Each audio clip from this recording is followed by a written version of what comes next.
Locally owned and serving the residents of Bay County for over 45 years. See Mid-South Lumber for all of your DIY projects, including windows, doors, siding, lumber, and millwork. Are you building a new home? Bring your contractor in to Mid-South Lumber and meet with a member of their sales team to discuss your framing, siding, windows, and doors. Mid-South Lumber, the biggest little lumber yard in Panama City. 717 West 11th Street. Bill Bird Kia is giving you holiday savings during the season of giving back. Take your next holiday adventure in a brand new Kia. Now offering 1.9% APR up to 48 months on the purchase of a new 2023 Kia Sorento. You'll get the perfect balance of comfort, safety, and technology. Bill Bird Kia is the home of the 20-year, 200,000-mile warranty. Stop by and see us at 2435 East 15th Street or anytime at Bill Bird Kia, PanamaCity.com. We'll treat you like family and give you the peace of mind you can trust. Offer from Kia Finance America for the purchase of a new 2023 Kia Sorento with $2,165 per month per 1,000 financed at 48 months. Quality is limited. No down payment required. Cannot be combined with other finance offers. The 20-year, 200,000-mile warranty is a Bill Bird Kia warranty. See dealer for complete details. Offer for well-qualified buyers. Must take delivery from dealer stock through 1/2/24. Kevin Harlan here from Westwood One, and coming up Monday, it's the Seahawks hosting the Eagles. At 10-3, quarterback Jalen Hurts in Philadelphia have seen their hopes for the top NFC playoff seed put in jeopardy with back-to-back losses. Now they travel to one of the toughest road settings to face the Seahawks. Join me and Hall of Fame quarterback Kurt Warner from Seattle for Monday Night Football. Coverage starts at 6:30, kickoff at 7:15, right here on ESPN Northwest Florida. WGSX Lynn Haven, WVLQ Port St. Joe. ESPN Northwest Florida. Are you ready? Okay, let's begin. Trip. The Afternoon Underdog Trip. Live and local. Inside the Talkhouse. Unleash the dragon. On the Sports Talk Monster. ESPN Northwest Florida.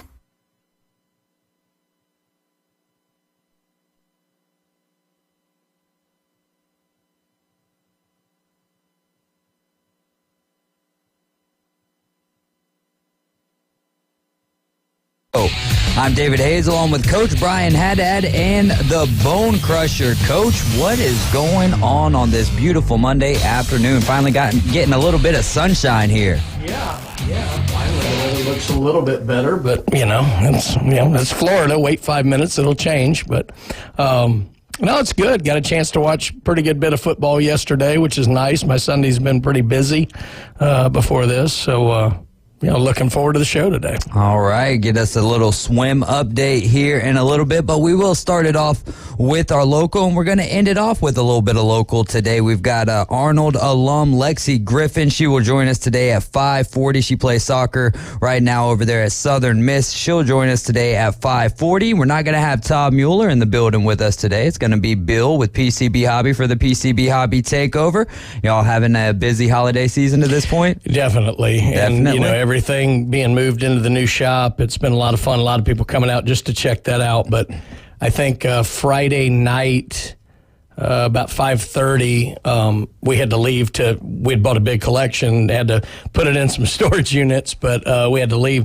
And at 5:30 when I left, I think there were 34 customers in the shop. Wow. Which was, we wouldn't have been able to fit 34 people in the old shop. So it was exciting, and it's going well out there. So, Bill and Todd and the whole crew there at PCB Hobby. It's an exciting time. 5 o'clock, we'll have Steve Barnes. He's a senior writer for therebelwalk.com. 4:40, we'll play a little trivia.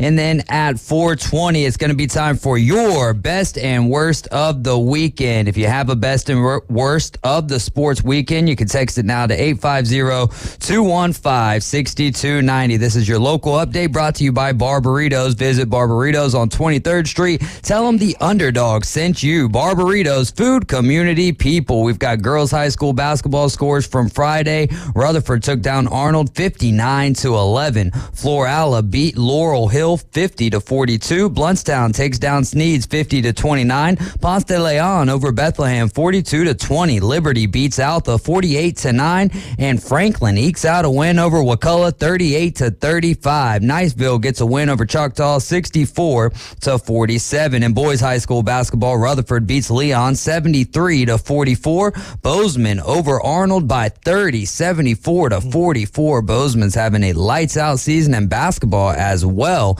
as a great football season. Mosley beats Bay 55-39. Holmes County over Freeport 61-38. Bluntstown beats Sneeds. Sneeds actually over Bluntstown 43-41. And Florala beats Walton 55-48. In girls high school soccer, it's St. John's Country Day beating South Walton 4-2. Arnold blanks Rutherford 8-0. And Destin over Bozeman 8-0. In high school soccer on the boys side of things, Rocky Bayou Christian blanks East Hill Christian 3-0. Destin over Bozeman 4-2. Gulf Breeze over Niceville 1-0. And Escambia and Freeport played to a 2-2 draw. Saturday, Arnold beats Mosley in boys high school soccer 5-1. And West Florida and South Walton played to a 0-0 draw. In girls high school soccer, Niceville and St. John's Country Day in a draw at 1. Boys high school basketball, Bay beats Port St. Joe 61-54. And Mosley beats Bozeman by 10, 47-37. In girls high school basketball, Leon getting a 2-point win over Mosley 41-39.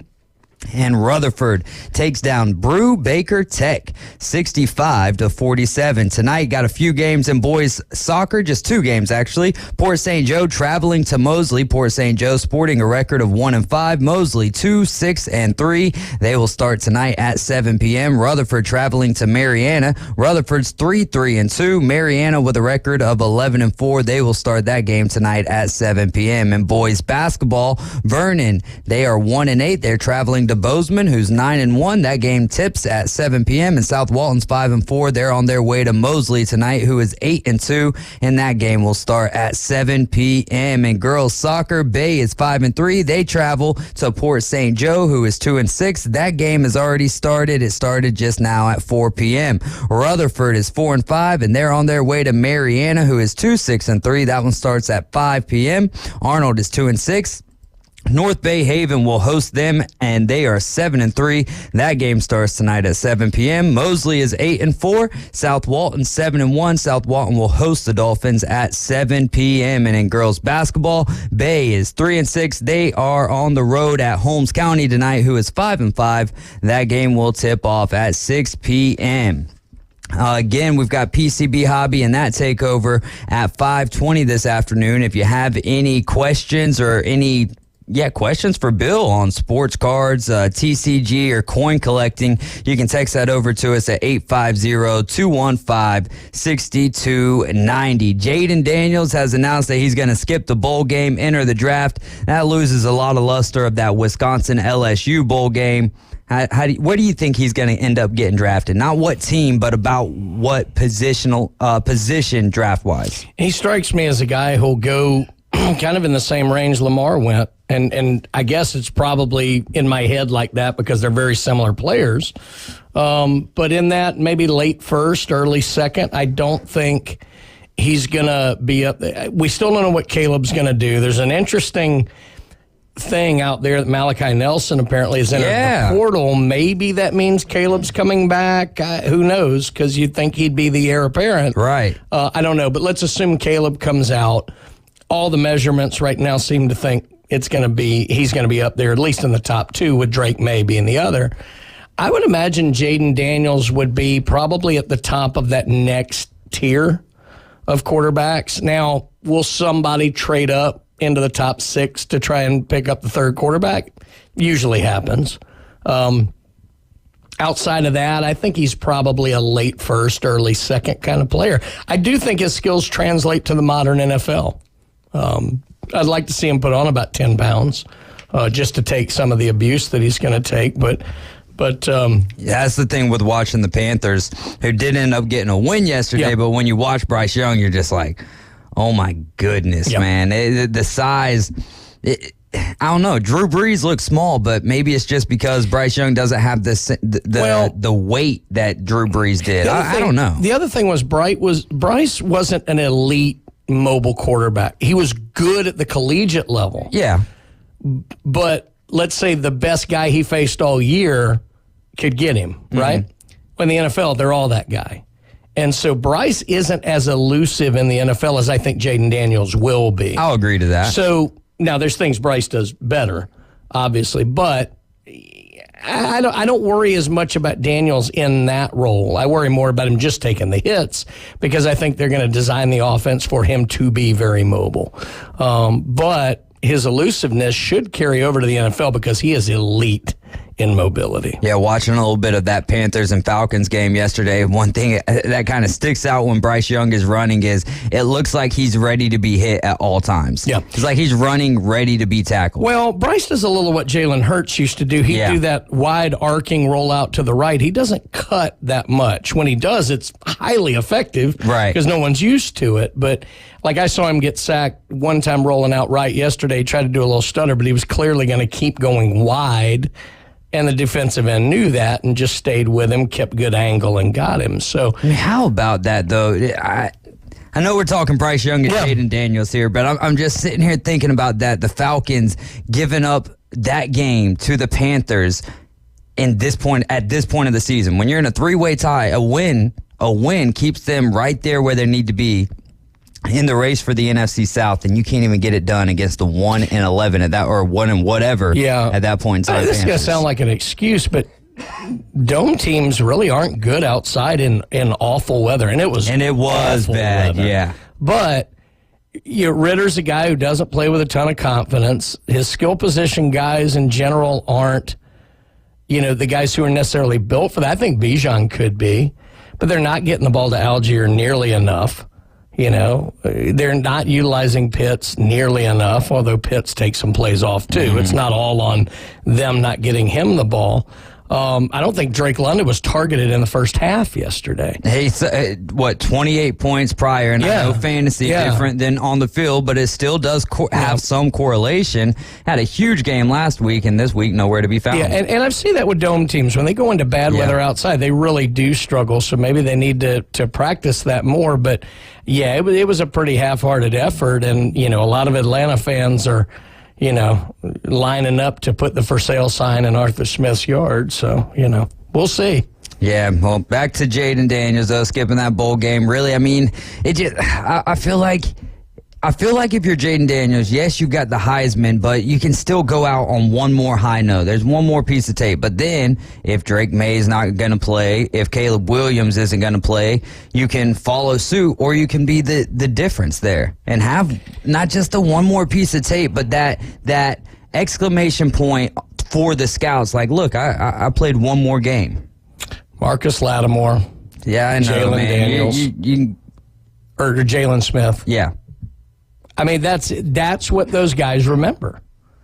And I'm not saying it's right or wrong, but you have to understand it. I hate it. I mean, I've advocated for 3 or 4 years now the Bowls should be the first game of the year because we're not in a situation now because of the rules that we have and everything.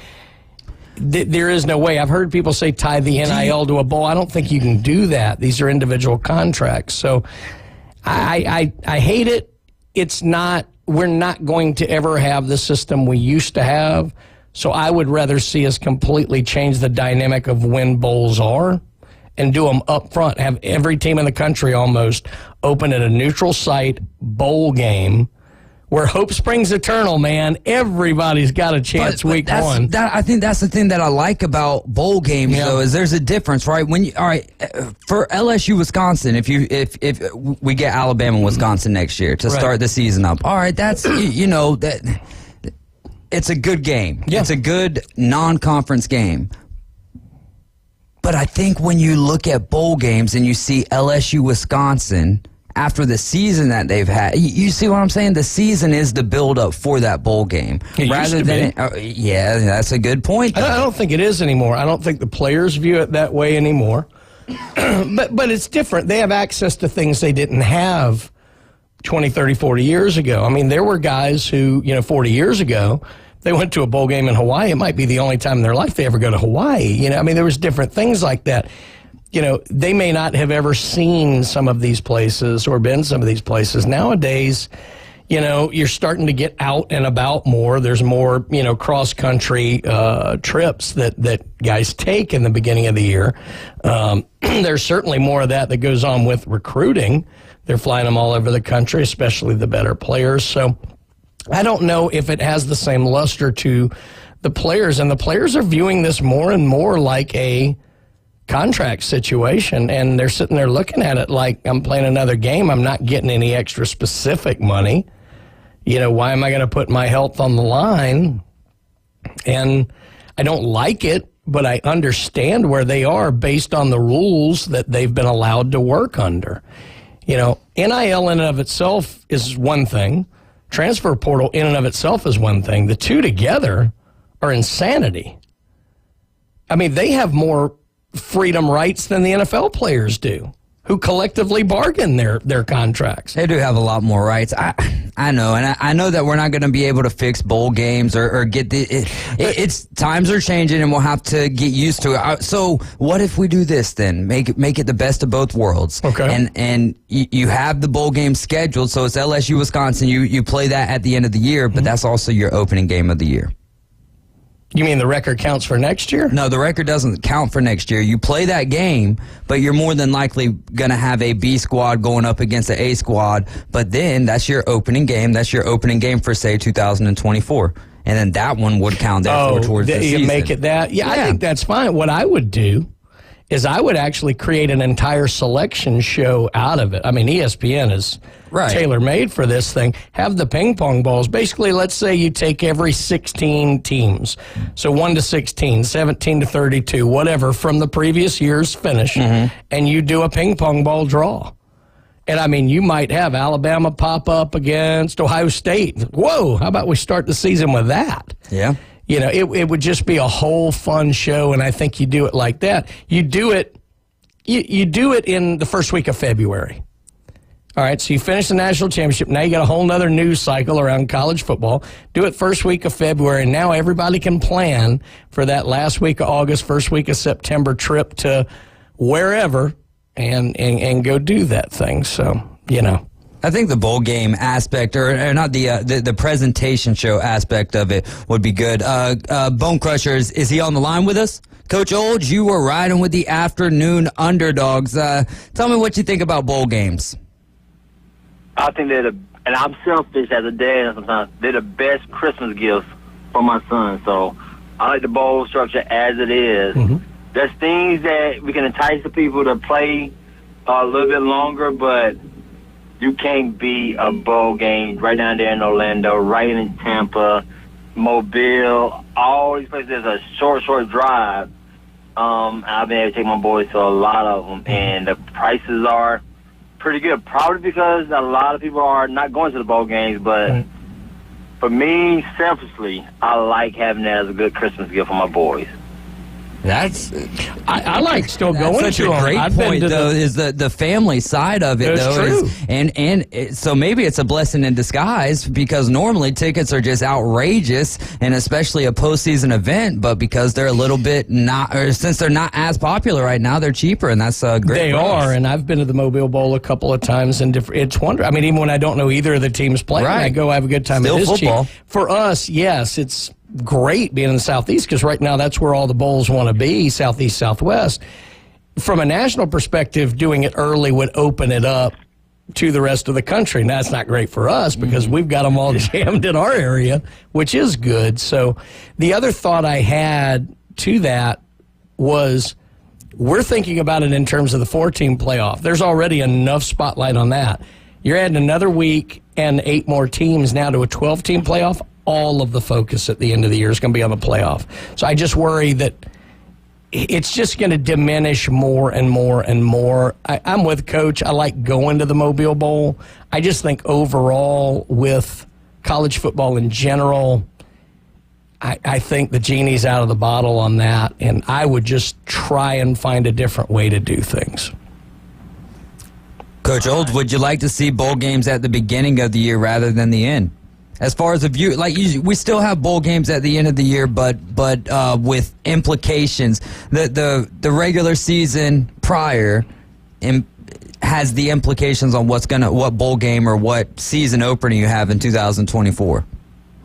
I think that would be better for the sport, but I like it the way it is right now. Yeah, man. My personal is the cooler weather is better than, because going to a game, Florida State game in September is hot sometimes.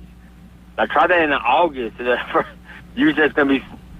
Yeah. Oh, yeah. I did think about that. Tampa and Orlando aren't as nice a destination the last week of August. Oh, Coach Olds, thank you so much for the call. Did y'all have any soccer games over the weekend? No, we're going to Mariana right now as we speak.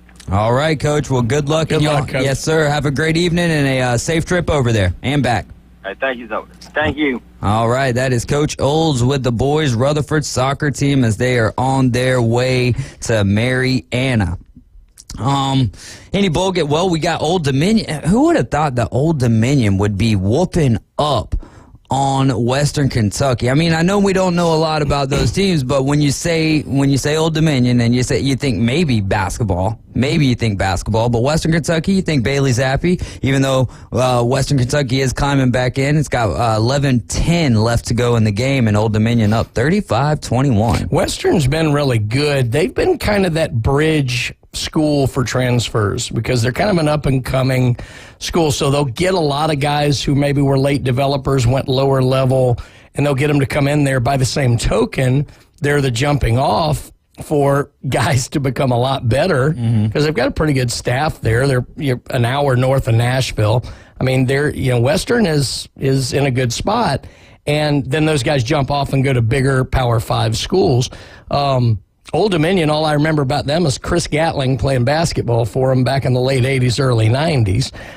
So, I don't know much about their football program, but I am surprised because Western has had a lot of talent roll through there outside of Zappi, and they're usually a pretty darn solid football team. So I don't know if they've been affected by the transfer issue in this game. Right. But I know that they do a lot of revolving door transfers typically because of the type of team they are. Well, they are scoring like they're in a revolving door right now because now it is 35-28. Just like that, a quick strike. You guys are riding with the Afternoon Underdogs. This is ESPN Northwest Florida, your best and worst of the sports weekend when we return.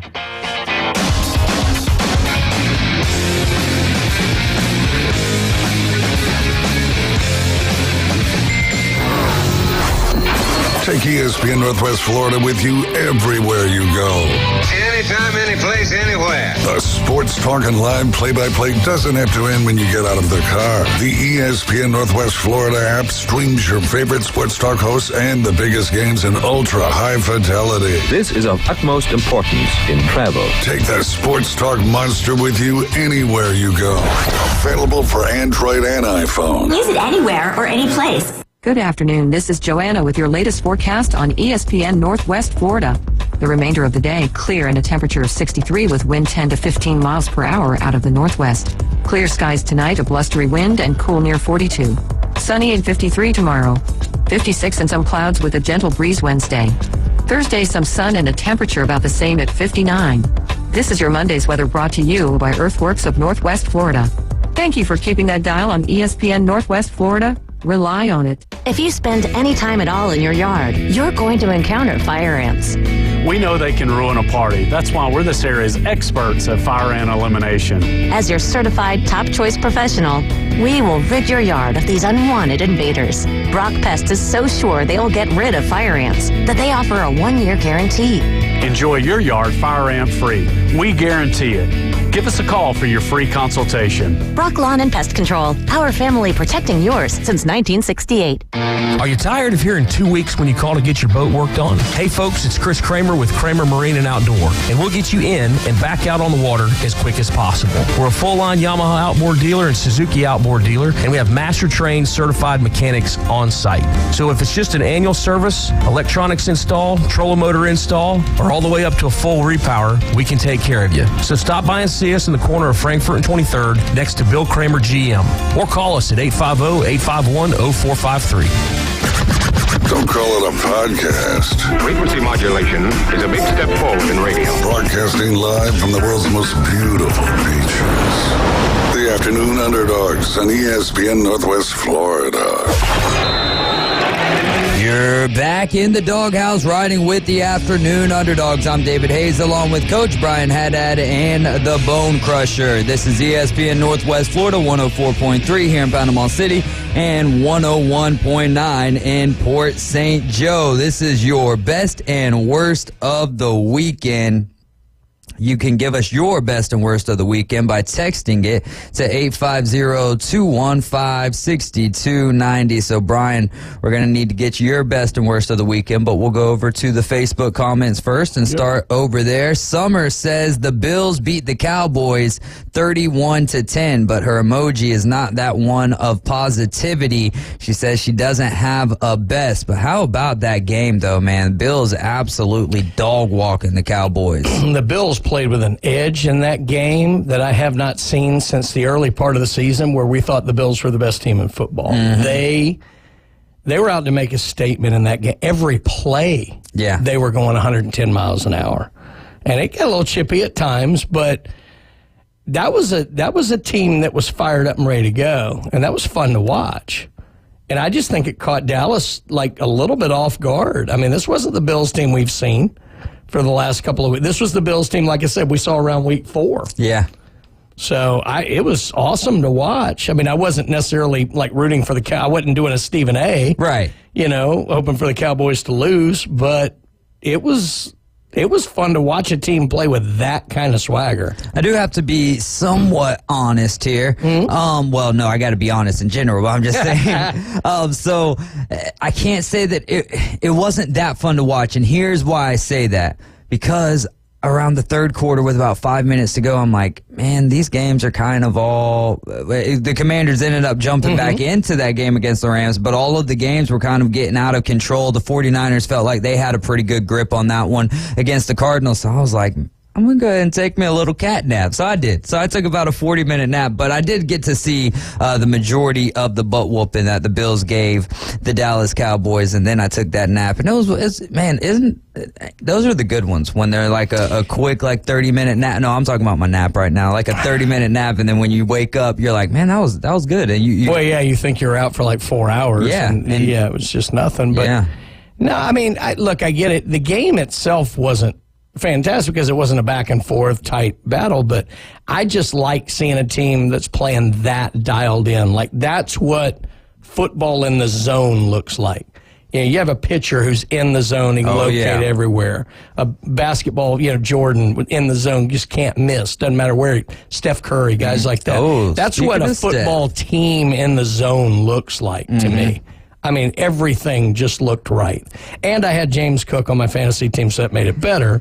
But, Yeah, how about that, man? Made it into the playoffs by way of beating you last week, and I just laid an egg this week. I think I got 65.7 points. Well, I'm in the loser's bracket trying to avoid eating the 42-year-old gum. Yeah. And I'm not out of the woods completely in my battle, but we're both over 100 already, and we both got a guy going tonight, so... Punishment leagues are always the best. Kyle says, best, Dolphins getting back on track. He says, I'm honestly head over heels happy for Baker Mayfield. His worst, the Jags get worse every week. Best, Barrett says, Tampa smacking around Green Bay. Worst, FSU still not in the playoffs, and that one is not changing anytime soon, my friend.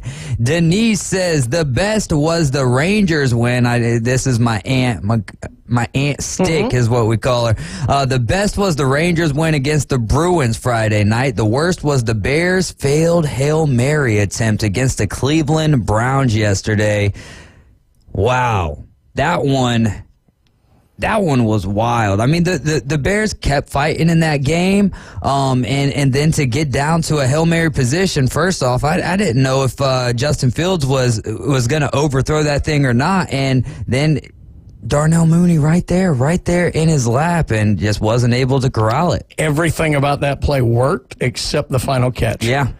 Like, it was thrown exactly where it should be. The tip was done exactly how it should be. Darnell Mooney positioned himself exactly how he should be, but he was falling. Mm-hmm. And I think he was, if it had hit him a fraction earlier or a fraction later, but it was where he was in the fall, he couldn't get his hands right. And then he kicked it. You know, it almost looked like the Nebraska kick play from way back when, but that was brutal. You got to feel for the Bears, too, because really for Justin Fields, because that would have been a big win for his confidence against such a good defense in the Cleveland Browns. Bart says the best was Giannis Antetokounmpo becoming the all-time rebound leader in the NBA and securing the game ball as a memento. The worst was the realization that he is 1-5-1 in his college football pool. He's still got time. Cream always rises to the top. I know. And I don't know if I'm much better. I honestly, Brian, I think you went 3-4. I'll take it. I think you went 3-4 because everyone from the show panel, from the Afternoon Underdogs panel, went either 4-3 or 3-4, except for Adam Goff. He went 6-1. What? Yeah. That's throwing a dart at a ball. There's no way. He knocked it out of the park. Chris Purser says his best was Baker dropping the 158.3, I believe that's QBR, on the pack in Lambeau. Go Bucks. And the worst was opportunities don't just fall in your lap. You got to work for them, unless you're Darnell Mooney, and he lost it. That's a good one right there, Chris. Caveman Rick says best, Dallas got their teeth kicked in, and the worst was the 49ers one, to which Ryan Mulvey replied, the host of the Inside Drive, says, I love and hate this at the same time. Johnny Yankee Seed says, best is enjoying that sweet bye in a fantasy while the Jackals rip each other apart for a shot to lose to me. His worst, the UFC card, was very disappointing. The card looked stacked, but it didn't live up to the hype. The card in the stands apparently was pretty good. Oh, was there some fights in the stands? Yeah, oh, God. No, I'm blanking on the I only names. watched the main It's event. the guys who were up in the next one. Oh, Duplessis yes, and Strickland. Sean Strickland. Yes. Okay, now that they got in a full-on. I like how Sean Strickland was like asking the kids to move get out of the way. Yeah, I think this is the WWF element in endeavor. Here, but it's their endeavor together. Yeah, they're wonderfully said. I can't beat that. Let's go on. Yeah, but the card wasn't. I mean, I watched was the main event and Leon Edwards going up against Colby Covington. The thing, my takeaway from that was Covington at the end of the fight acting like he had won. Like you know what I mean? That's Covington, I don't even have a. Yeah, you're right about that. I don't even have a scratch on my face. Meanwhile, he's bleeding from his face. Max says his best was Tracy Jackson Davis with a career night for the Golden State Warriors, which they needed. And the worst was the Cubs' biggest offseason signing was their manager. Hey, sometimes that's the difference. Yeah, it could be, but you do. The manager's got to have some players to manage. Look, it's not over. I mean, there's still, possibilities, but none of the big names are going to go. So we'll see. Yeah. AG says his best was the Bengals winning and Jeff Brom dominating the transfer portal. His worst was fantasy league crapping the bed, and yeah, it did for him. He only got one win, I believe. No, 2 wins. 2 wins in one of the leagues that we're in, and I don't think he's going to be moving on in the Champions League. How about, you mentioned Steph Curry earlier. You tell me if this is a best or worst of the weekend. Steph Curry broke his streak of 268 games with a three-pointer made. That streak ended last night. Is that a best or worst? Well, I mean, it'd be nice to see the streak continue going. I'm not, I grew up in 80s basketball, so the three-point shot is fine, but I don't love that it's everything nowadays. So, but I don't know either way. I mean, it'd probably be nice if the streak was going, so I'd be more toward the worst column. I'm going to say that it's in the best column because now the record can be chased. Yeah. I don't know what the previous record was to this, but now maybe we can get a new Steph Curry of sorts. I mean, it's still crazy how accurate he is of a shot. You know what I mean? He still looks so young, but he's getting up there in age. I want to say he's 34, 35 years old, and I might be shortchanging. Yeah, it sounds right, because I think he did a full tour in college, and then he when he came out in like 2009, I think. So that'd be, 14 years in the league? Yeah, I think that's right. He is 35 years old. Yes, that's about right. Tua and the Dolphins. Is this a best or worst of the weekend? Tua and the Dolphins downing the Jets 30-0 without Tyreek Hill. Tua and Waddle looked like they did in college. Yeah, they did. They just were in sync, dialed in. It looked easy. And I know the Jets have great players. They didn't give up. It just, Tua and Waddle were, I talked about being in the zone. Those two were dialed in. And it looked easy with those two. So, and then anytime they're down in the red zone, Mostert, he's just going to score. Touchdown, Mostert, yeah, but no, it's. I mean, here's the thing: don't they have now the best record in the AFC? The Ravens do still, but they do have to play each other. Okay, that's right. They both control their own destiny. Yeah. So whoever wins, and they have the opportunity to go. But if the Dolphins win out, they'll be number 1 seed. If the Ravens win out, then and that's a big deal because the Dolphins do not want to go to Baltimore. I can tell you that, not with their offense. So. Yeah, and I think everyone would enjoy going to Miami. Sure, why not? Yeah, and Miami gets it's doubly advantageous for them because not only do they have home field advantage, but they also, they bring opponents into the environment where it's welcoming to have. Yeah, send them out to South Beach. Exactly. Hey, look, a home playoff game, they might actually sell out the stadium. Yeah. But it's a little bit different for the Dolphins than it is the it's more corporate, so it's easier, but yeah.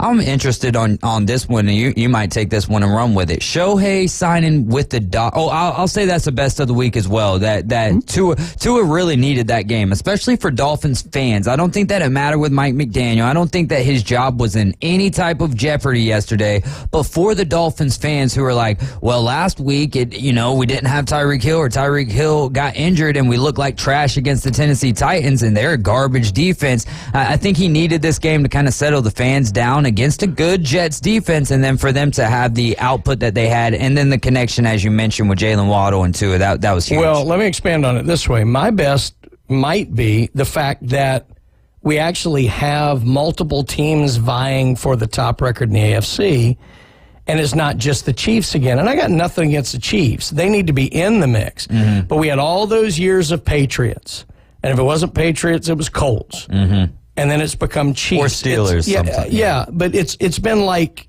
a fait accompli all the time. That it was just like this one dominant team in the AFC, and it was always going to be this.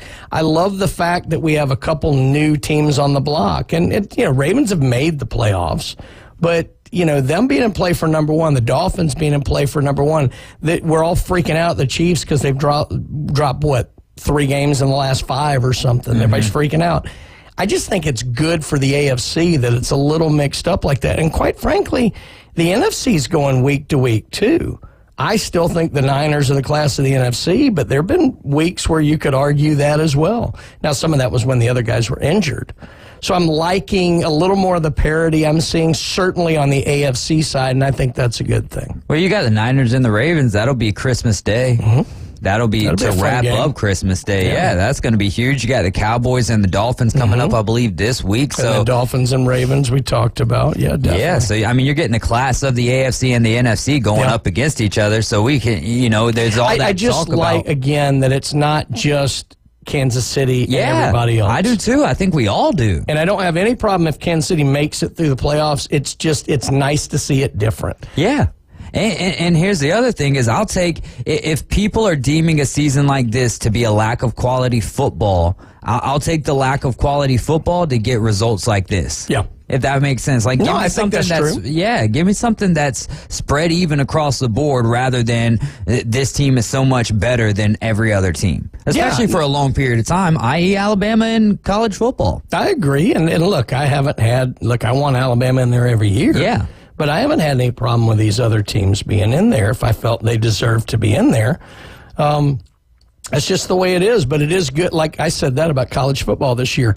As bad as the Florida State thing was, and I thought it was horrendous, the one good thing in everything that happened this year, we're finally talking about more teams than 4 deserving. Because most years we're talking about 3 and 4, or at least 4 not deserving to be in there. I was wondering where you were going with that at first. Yeah. I got to take my Bama hat off and stick up for Florida State. But no, 100% with you.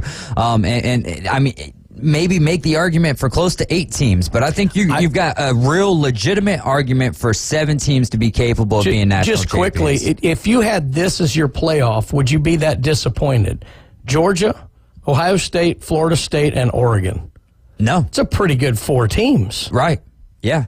And that's 5 through 8. And all 4 of those teams are not in the college football playoff. Right. So that's a good thing. That's obviously the effect of the transfer portal and NIL, but that's a good thing, and it's a good thing leading into a 12-team playoff. Well, and that's why I think one of the more important bowl games of the bowl season, maybe not important to the rest, but important to me and my viewing pleasure. Not viewing pleasure, but Penn State, Ohio State, or not Penn State, Ohio State, Penn State, Ole Miss, because that is one of those fringe, even though it's not set up, it's not seeded as a playoff game, but you're seeing those 12th and 11th teams right there. Yeah, and that's going to be, to me, I think I may have said it in the morning show, I can't remember, but that to me is the bowl game I'm the most interested in outside of the playoffs, because they're very young teams generally. I don't think a lot of guys are transferring out of either, based on what I'm seeing. Transferring in? And I think both of those teams could use a nice momentum kick going into the recruiting cycle and into next year.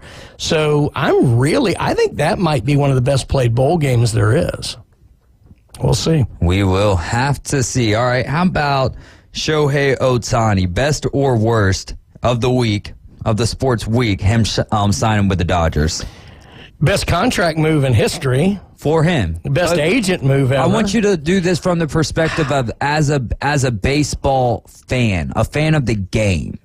I don't love that he's with the Dodgers, and that might be some personal bias because I've never been a big Dodgers for the guy. Game. Right. No, I actually think it's bad for the guy. I think the Dodgers were already kind of a super team. I would have much rather seen him elevate a Seattle.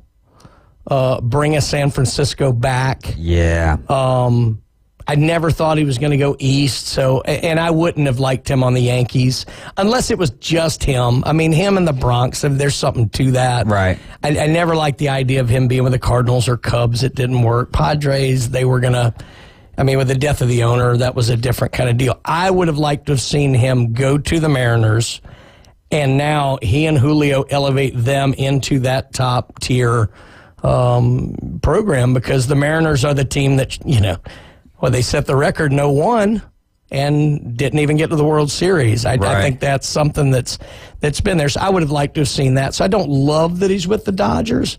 But I think the contract is great, and it's one of the weirdest contracts because it's so out of whack, and yet I can make the case that it's a bargain. Yeah. Because if you're getting potentially the best hitter in baseball and one of the top 5 pitchers in baseball, again, a lot to be done. He can't pitch next year. For $35 million apiece, you're $10 million under market on those guys. Right. That's a bargain. And with it being that deferred contract, it lets them plan for even more. Well, that's the worst of the week. They got to figure those That things is out. the worst of the week. But one of the reasons...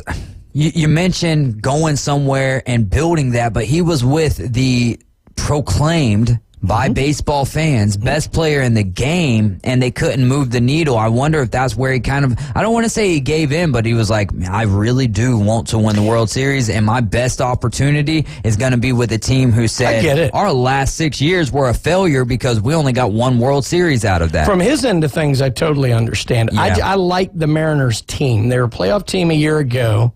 Went out to the Astros. Jordan killed them by himself.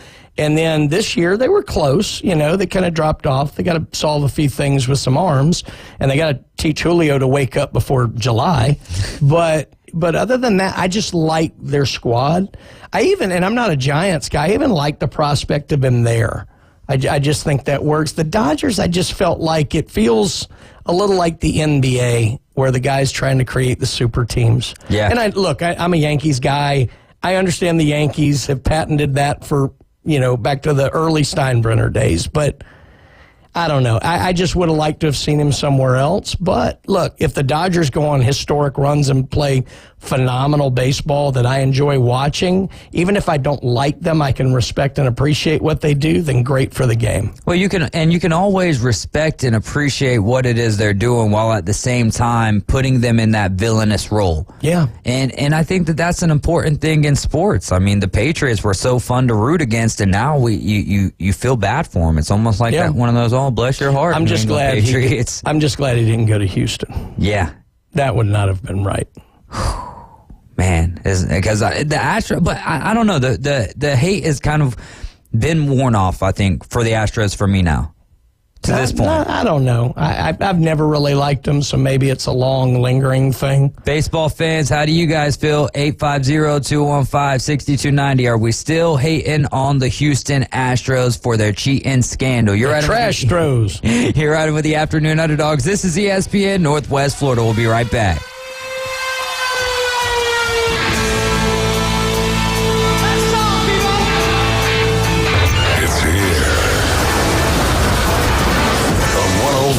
ESPN Northwest Florida app version 2.0.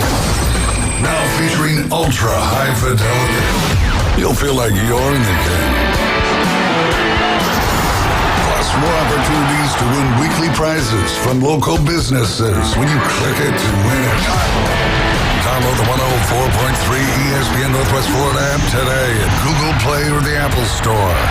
Bill Bird Kia is giving you holiday savings during the season of giving back.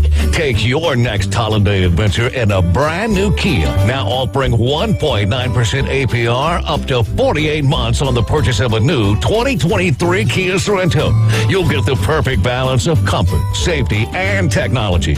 Bill Bird Kia is the home of the 20-year, 200,000-mile warranty. Stop by and see us at 2435 East 15th Street or anytime at Bill Bird Kia, PanamaCity.com. We'll treat you like family and give you the peace of mind you can trust. Offer from Kia Finance America for the purchase of a new 2023 Kia Sorento with $2,165 per month per 1,000 financed and 48 months. Quality is limited. No down payment required. Cannot be combined with other finance offers. The 20-year, 200,000-mile warranty is a Bill Bird Kia warranty. See dealer for complete details. Offer for well-qualified buyers. Must take delivery from dealer stock through 1/2/24.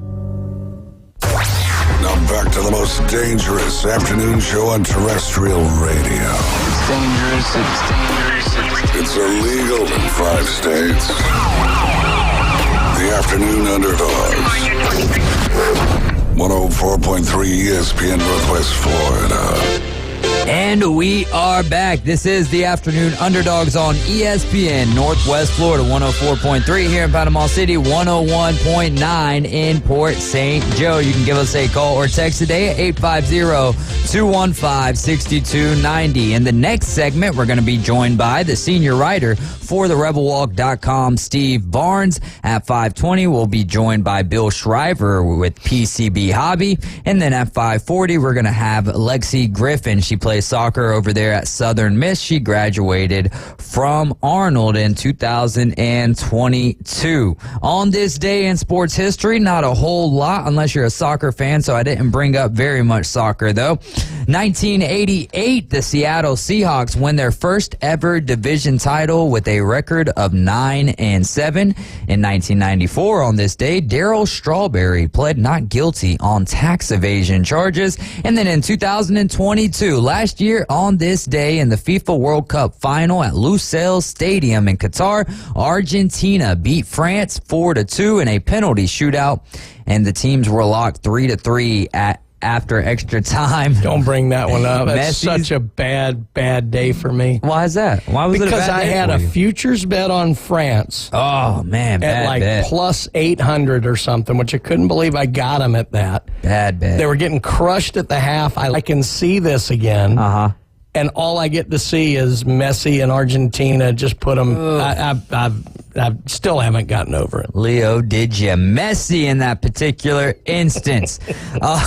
You're on fire today. We did have some news earlier that broke about 11 minutes ago. The number one quarterback, 5-star quarterback, Dylan Raiola, has now flipped from Georgia. Carson Beck announced about 2 hours ago that he's going to be staying at Georgia. So Dylan Raiola, who was committed to Georgia, has flipped, and guess where in the world he's going? To where everyone thought Kyle McCord was going. Old Dominion. Exactly. How did you guess that, man? What kind of a rabbit out of the hat did you grab there? But no, Dylan Raiola going up there to Nebraska. What's your thoughts there and all of the quarterback carouseling we got going on now? All right. First of all, we don't know that he's going there at all. That's my whole problem with this word commitment. But I'll go into that later. Let's assume he does go. He's more of a pure pro-style quarterback, I think, certainly than Julian Sayin is. But I don't look. I think Matt Rule is a wonderful person for a quarterback to learn from. I think he's very good with him. I don't know if the weather in Nebraska lends itself to his type of quarterback play to where he could best showcase his skills. Maybe that's me reading too much into it, but I would think that more of a dual threat type of quarterback would prosper better in Nebraska than like more of a pure pro style guy, which Raiola is a little more like. It's not that he's not athletic, but not like a lot of these other guys. He's more of a pocket passer in a day and age where pocket passers kind of stand out because we're used to all of the scrambling and mobility. But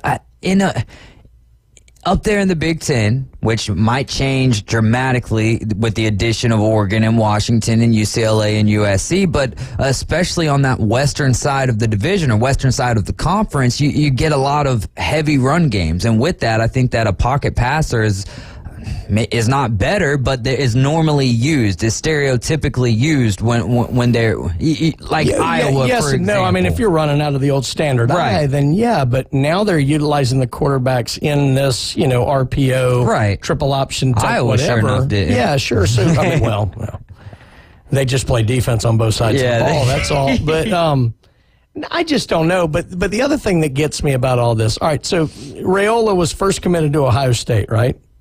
I'm almost positive he was way back when. It's been a while. So then he's going to commit to Georgia. Let's assume he just did Georgia, but I'm pretty sure he was an Ohio State guy first. Moves to Georgia. Yeah, he did. Right? Yeah, he did. So then he's a Georgia commit. So this kid was committed. So remember what that word means, to the University of Georgia. But so why is he not going to go there? Because he wasn't ever really committed. And he's still not really committed to Nebraska because what do these guys like nowadays? I don't even blame the kids. It's what they grew up under. Tension. You really think he's going to miss an opportunity to do some crazy hat flip on signing day and get all of these clips and all of these YouTube hits and Twitch hits and all that? I don't even know what I'm talking about. TikToks and all this stuff. Twitch hits. Why wouldn't he? Why wouldn't he? Because that's going to keep his name out there, and that's going to keep him drawing NIL dollars because all they're looking at is social engagement now. They're not even looking as much.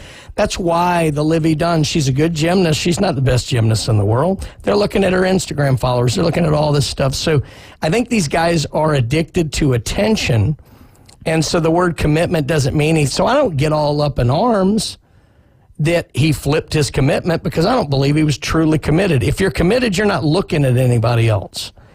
And even so, why does it matter until you sign your name? And then if you sign your name, that's only good until you decide to enter the transfer portal. Yeah. So I get a little bothered with the whole thing. Like I read something about some kid who was committed to Florida is now going to Texas. He wasn't committed anywhere. Right. Obviously. Otherwise, he wouldn't be going anywhere else. I mean, so the whole thing is just kind of, it is a perfect storm for shows like this, don't get me wrong. Right. And media. I mean, it's perfect for them. And the kids are absolutely addicted to the attention. And I don't blame them because it's all that surrounds them. And yeah, one of the points that you brought up that kind of just hits home is a lot of the times they're getting recruited on their social engagement more so than what they are for their field engagement. I don't think a football coach is bringing them in for that, but NIL dollars definitely are affected by that. And then what does that do?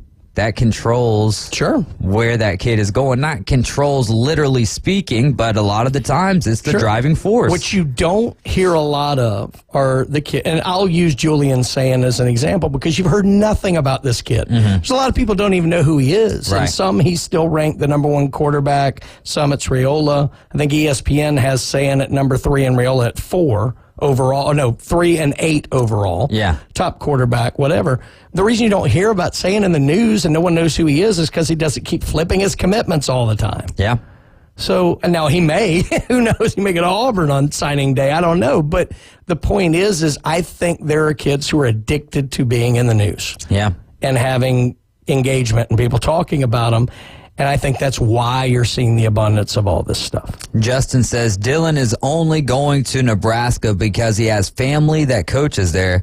He says he believes it's his uncle or something that is an offensive coach there. So there could be the family ties. And he says he does plan Until all of a sudden Kirby announces a new staff hire at Georgia. I mean, who knows? Yeah. But now it does make recruiting very hard. I mean, and I've never been a person who's real big on recruiting because we can think the world of you, but until you're, so many snaps into the collegiate level and the way it is at Alabama is it doesn't matter who you are. If we're hearing about you in 2022, you ain't even stepping on the field until 2024. Most likely. I mean, most of the time. There's a few cases. Right. There's a very few, but really even in the skill position sets. I mean, I remember Jalen Waddle, right? He broke onto the scene punt returning and kick returning. I was at that game when they opened up the season against Louisville, and the guy behind me had watched him play football in high school over there in Texas. He said, watch, this guy's going to be one of the best receivers on this team by the end of his career, but one of the best Alabama wide receivers. And when you hear somebody say that, you're like, okay, like whatever. And I remember just watching him return the punt and just being like, oh, that is some electric speed. And then what he grew into was something very special. The only time I've ever gotten somewhat into recruiting, like I like to know the names once they sign, just to know who I'm looking for. The only time I've ever gotten excited because it was completely program altering was when Alabama started signing blue chip quarterbacks. And a lot of people think it started with Tua. It didn't. It started with Brody Croyle.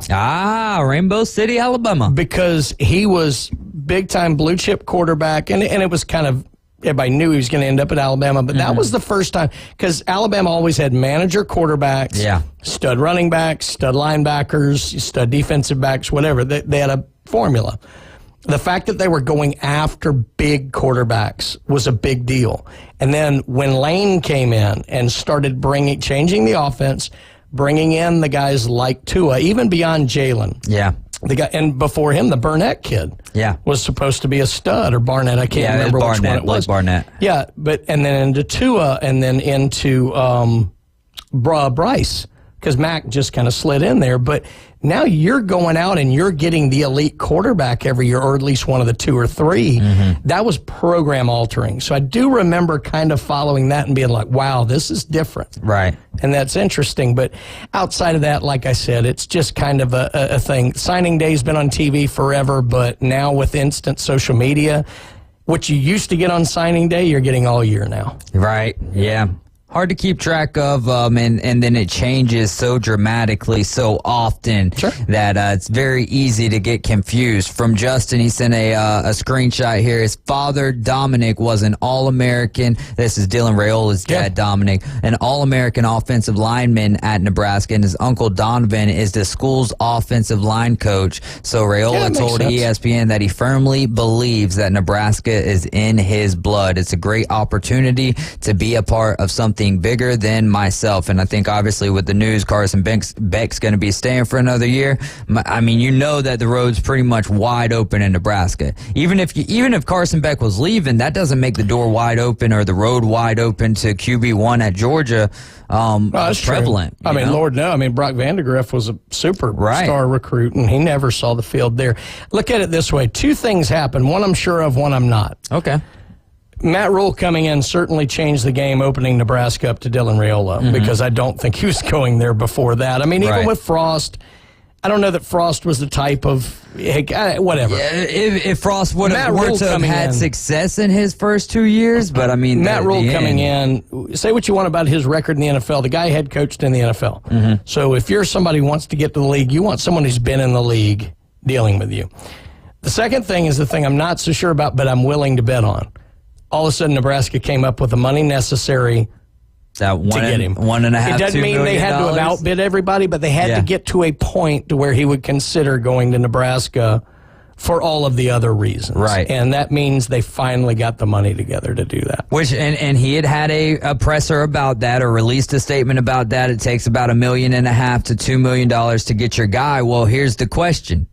Now it's time for the pudding to be made and for the tasters to taste it, because now you're going to get your guy. And I'm not saying in year one, but I'm still of the firm belief that you can have your guy at quarterback, and that does not solve all your problems. It solves a good amount of them, but now, all right, what do you complain about next after the quarterback?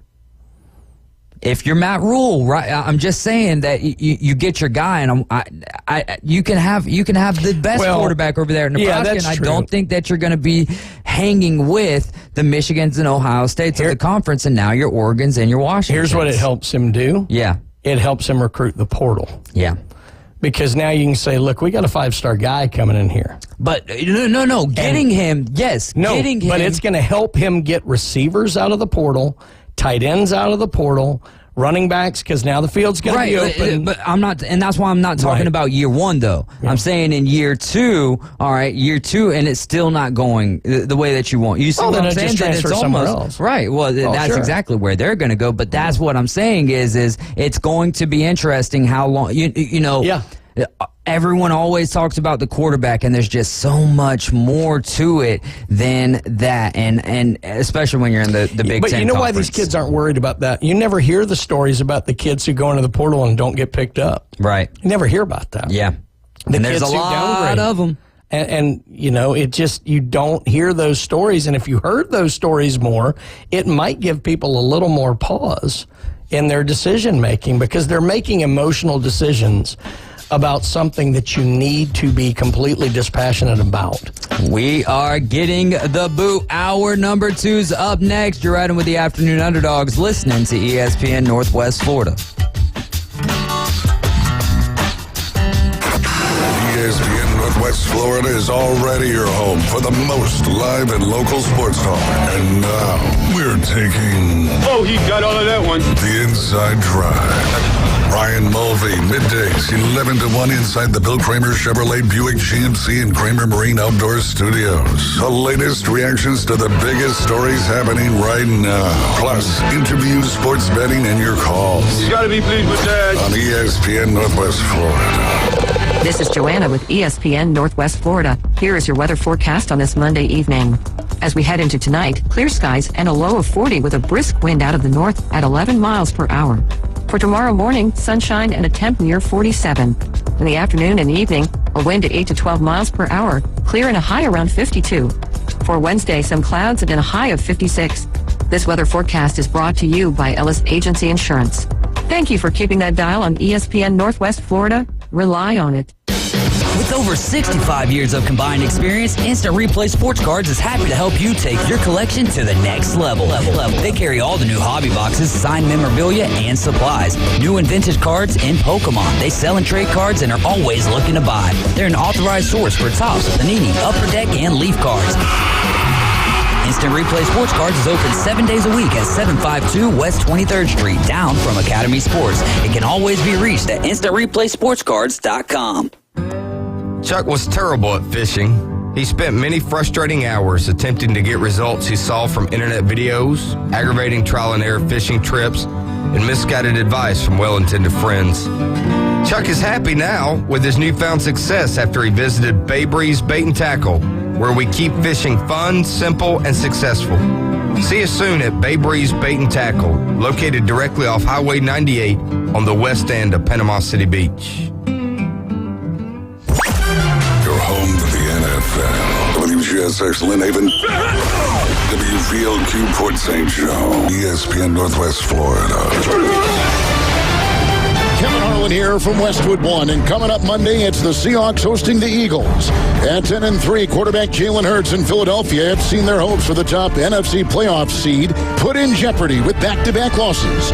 Now they travel to one of the toughest road settings to face the Seahawks. Join me and Hall of Fame quarterback Kurt Warner from Seattle for Monday Night Football. Coverage starts at 6:30, kickoff at 7:15, right here on ESPN Northwest Florida.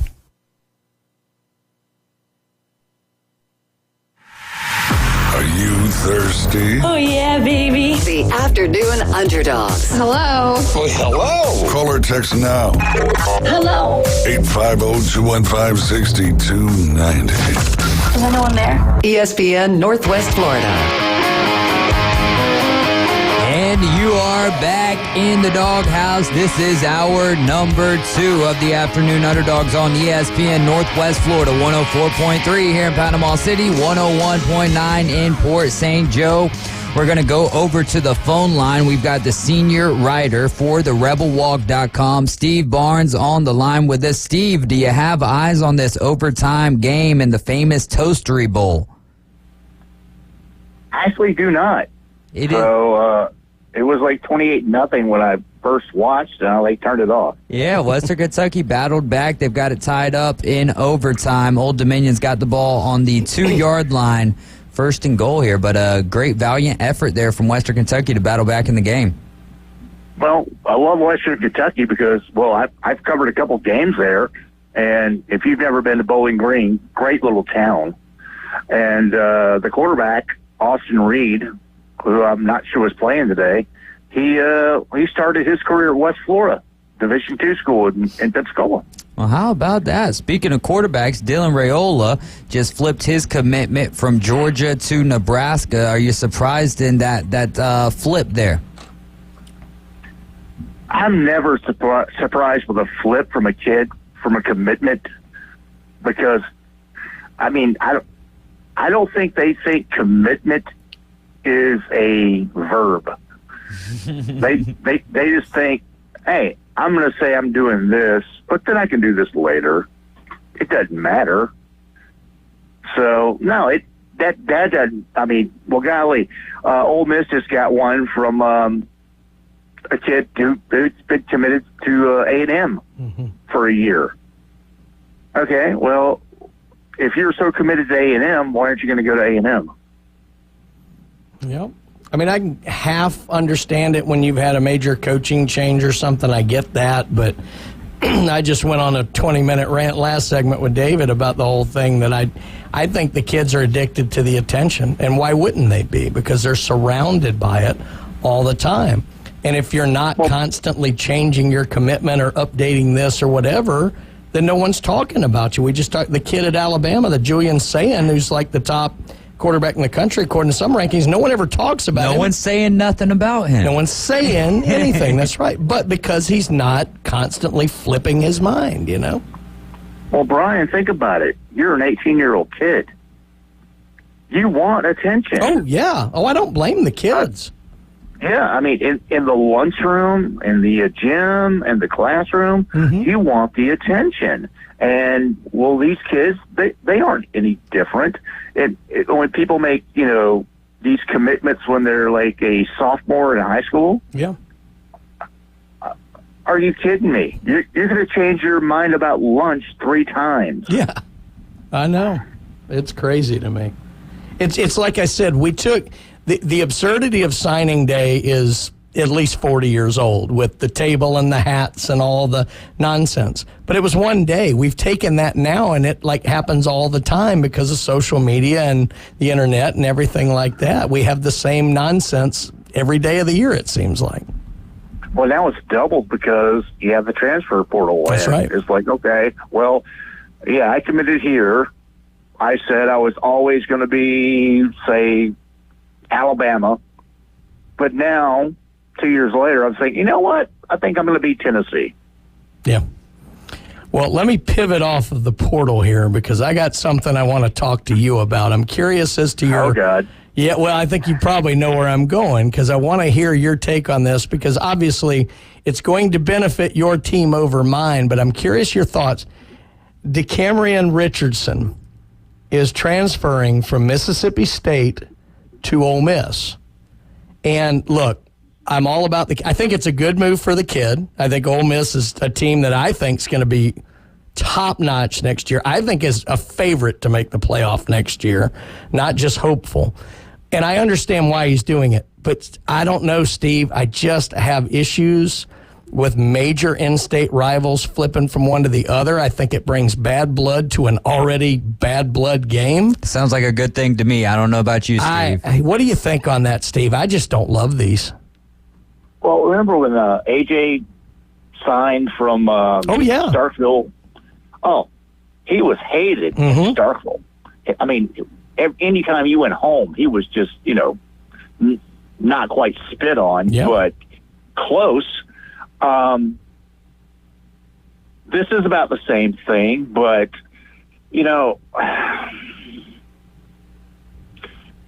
I hate to say this. I've been on some message boards. I know. I'm stupid. No. I'm excited to hear where this is going to go. Well, no, I just hear people like, well, they bought this guy, they bought that guy, they bought this guy. Do you really think there's that much money in North Mississippi? Right. No. What's happening, if you listen to, the guys who were staying at Ole Miss, J.J. Pegues, Trey, you listen to these guys, and they're like, these guys are coming to practice and watching us and saying, you know what? They're having fun. We don't have that where I am.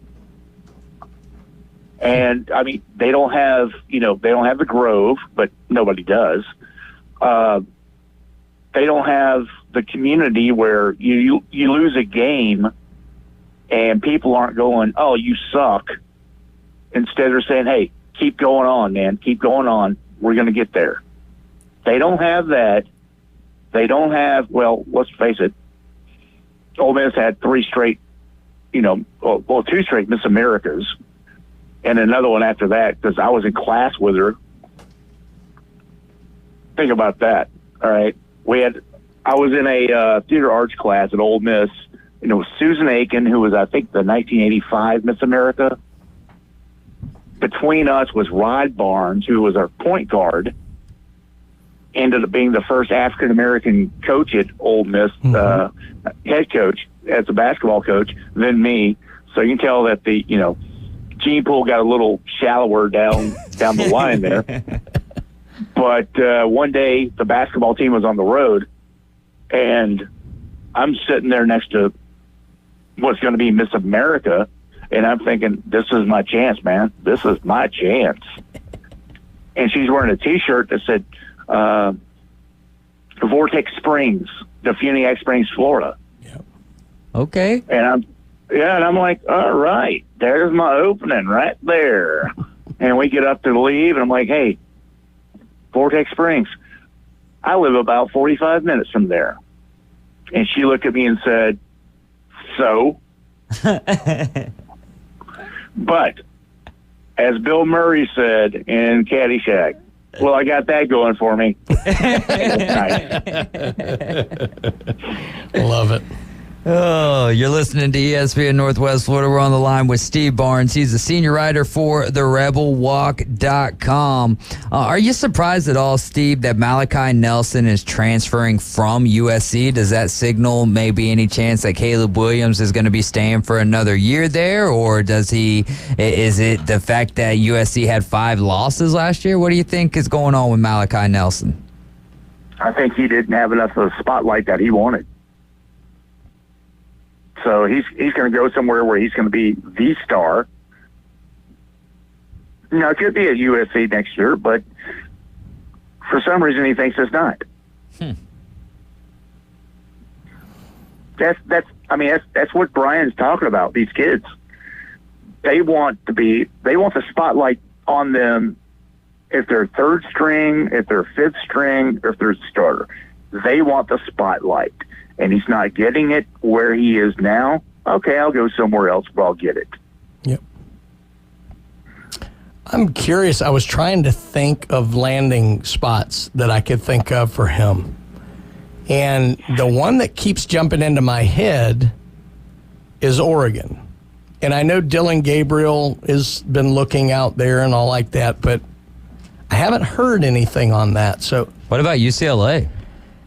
I guess it's possible. I mean, Chip Kelly's offense, it's right there. I'd be a little surprised on that same kind of thing. Right. Mississippi State, Ole Miss, UCLA, USC, but who knows? I mean, I guess it could be, but Oregon just popped into my mind. Was there any school that kind of pops into your mind that you know is looking? I mean, Florida State would be an interesting prospect. I know they're looking at Cam Ward pretty hard. What do you think, Steve? Any landing spots? I think Cam Ward makes a lot more sense for Florida State. Mm-hmm. But I could see him landing, Clemson. Yeah. Just, somewhere like, just Syracuse. LSU's going to be looking for a starter. I mean, I know they got Nussmeier there, but... Now, I like Nussmeier. I like his dad. Yeah. When he played at, Montana or North Dakota State or whatever it was. I like him a lot, but I'm just not sure he's, your 1A starter. Right. Yeah, so... What scares me about LSU next year is I think they could drop off, especially with this new schedule. Mm-hmm. I think LSU could just really drop off the radar. That's true. Well, Troy made their hire in Jared Parker, the offensive coordinator over there, Notre Dame. What'd you think of that hire there from the Trojans? Gotta be honest, until today, never heard of him. Me neither. Ever. I was wondering if I should have said his name is Gerard Parker, well, I wasn't sure either until I called somebody in Indiana today. What'd they say? And no, it's Gerard. Okay. It's Jerry, excuse me. Oh, Jerry. I got you confused over here like Pat Summerall last week. How hard is it to get me confused? Come on, man. But, a friend of mine over here in Pensacola said, he called me on Saturday and said, can you do me a favor? I got to write an op-ed about this guy I want to be the coach at Troy. I'm like, okay. So can you write it for me? I'm like, yeah, okay, no problem. Can you help me? Can you do this for me? Yeah, hey, God, I did it in college how many times? Come on. So I'm like, yeah. So I wrote this thing, and the guy's wife sent me a message saying, I cried when I read it. Thank you so very much. And I thought, well, this guy's going to get the gig. Yes. And then all of a sudden I read that today, and I'm like, who? What? Excuse me? Now, he does have the number 8 team in the offensive rankings. So, yeah, he's going to bring a pretty good offensive staff with him. But he has no contact with Troy in his life. Mm-hmm. So going from Notre Dame to Troy, Alabama is going to be a bit of a culture shock for this guy. Yeah, does it have any not any correlation, but does it have any resemblance of Brian Harsin going from Boise State to Auburn? It's a little bit different in the magnitude of size for these universities, but... I think in the reverse, because Auburn's much bigger than Boise. Right. But Troy is much smaller than Notre Dame. Mm-hmm. So when he gets there and he finds out that, his NIL went down by 90%, it might open his eyes a little bit. But I did talk to somebody today in Indiana who said, well, he might have been on his way out anyway. He was looking for a parachute. That's where I think Troy might have made a small mistake by saying, yeah, it's going to be a splash by hiring a Notre Dame offensive coordinator. But I think they should have hired Jordan Leslie from West Virginia. Yeah. Missed out on an opportunity, but we'll see what the future holds for Troy as they move forward. Kyle McCord, we were talking last week, and it looked like he was going to Nebraska, but he switched courses and going to Syracuse. Are you surprised about that one? What do you think Kyle McCord could possibly see in Syracuse? Spotlight. What spotlight? We're still in the ACC. Well, no. What's going to happen is McCord, he's leaving Ohio State where everything says fault to everything at Syracuse. If they're good, scapegoat. It's because of him. Yeah. So it's a spotlight that's not a bad spotlight. Yeah, I'm curious, with Brown being up there now, being a defensive-minded coach, I'm kind of curious who the OC is going to be, because McCord doesn't, like Garrett Schrader going to Syracuse made sense to me. I think he's the type of quarterback that can play in that environment. McCord doesn't strike me as a natural cold-weather quarterback, but... He plays in the dome there. Well, that's true, too, I guess. So that just ruined my whole theory. You're right. well, the other thing is the Carrier Dome, as it used to be known. Yeah. Named after an air conditioning company. Mm-hmm.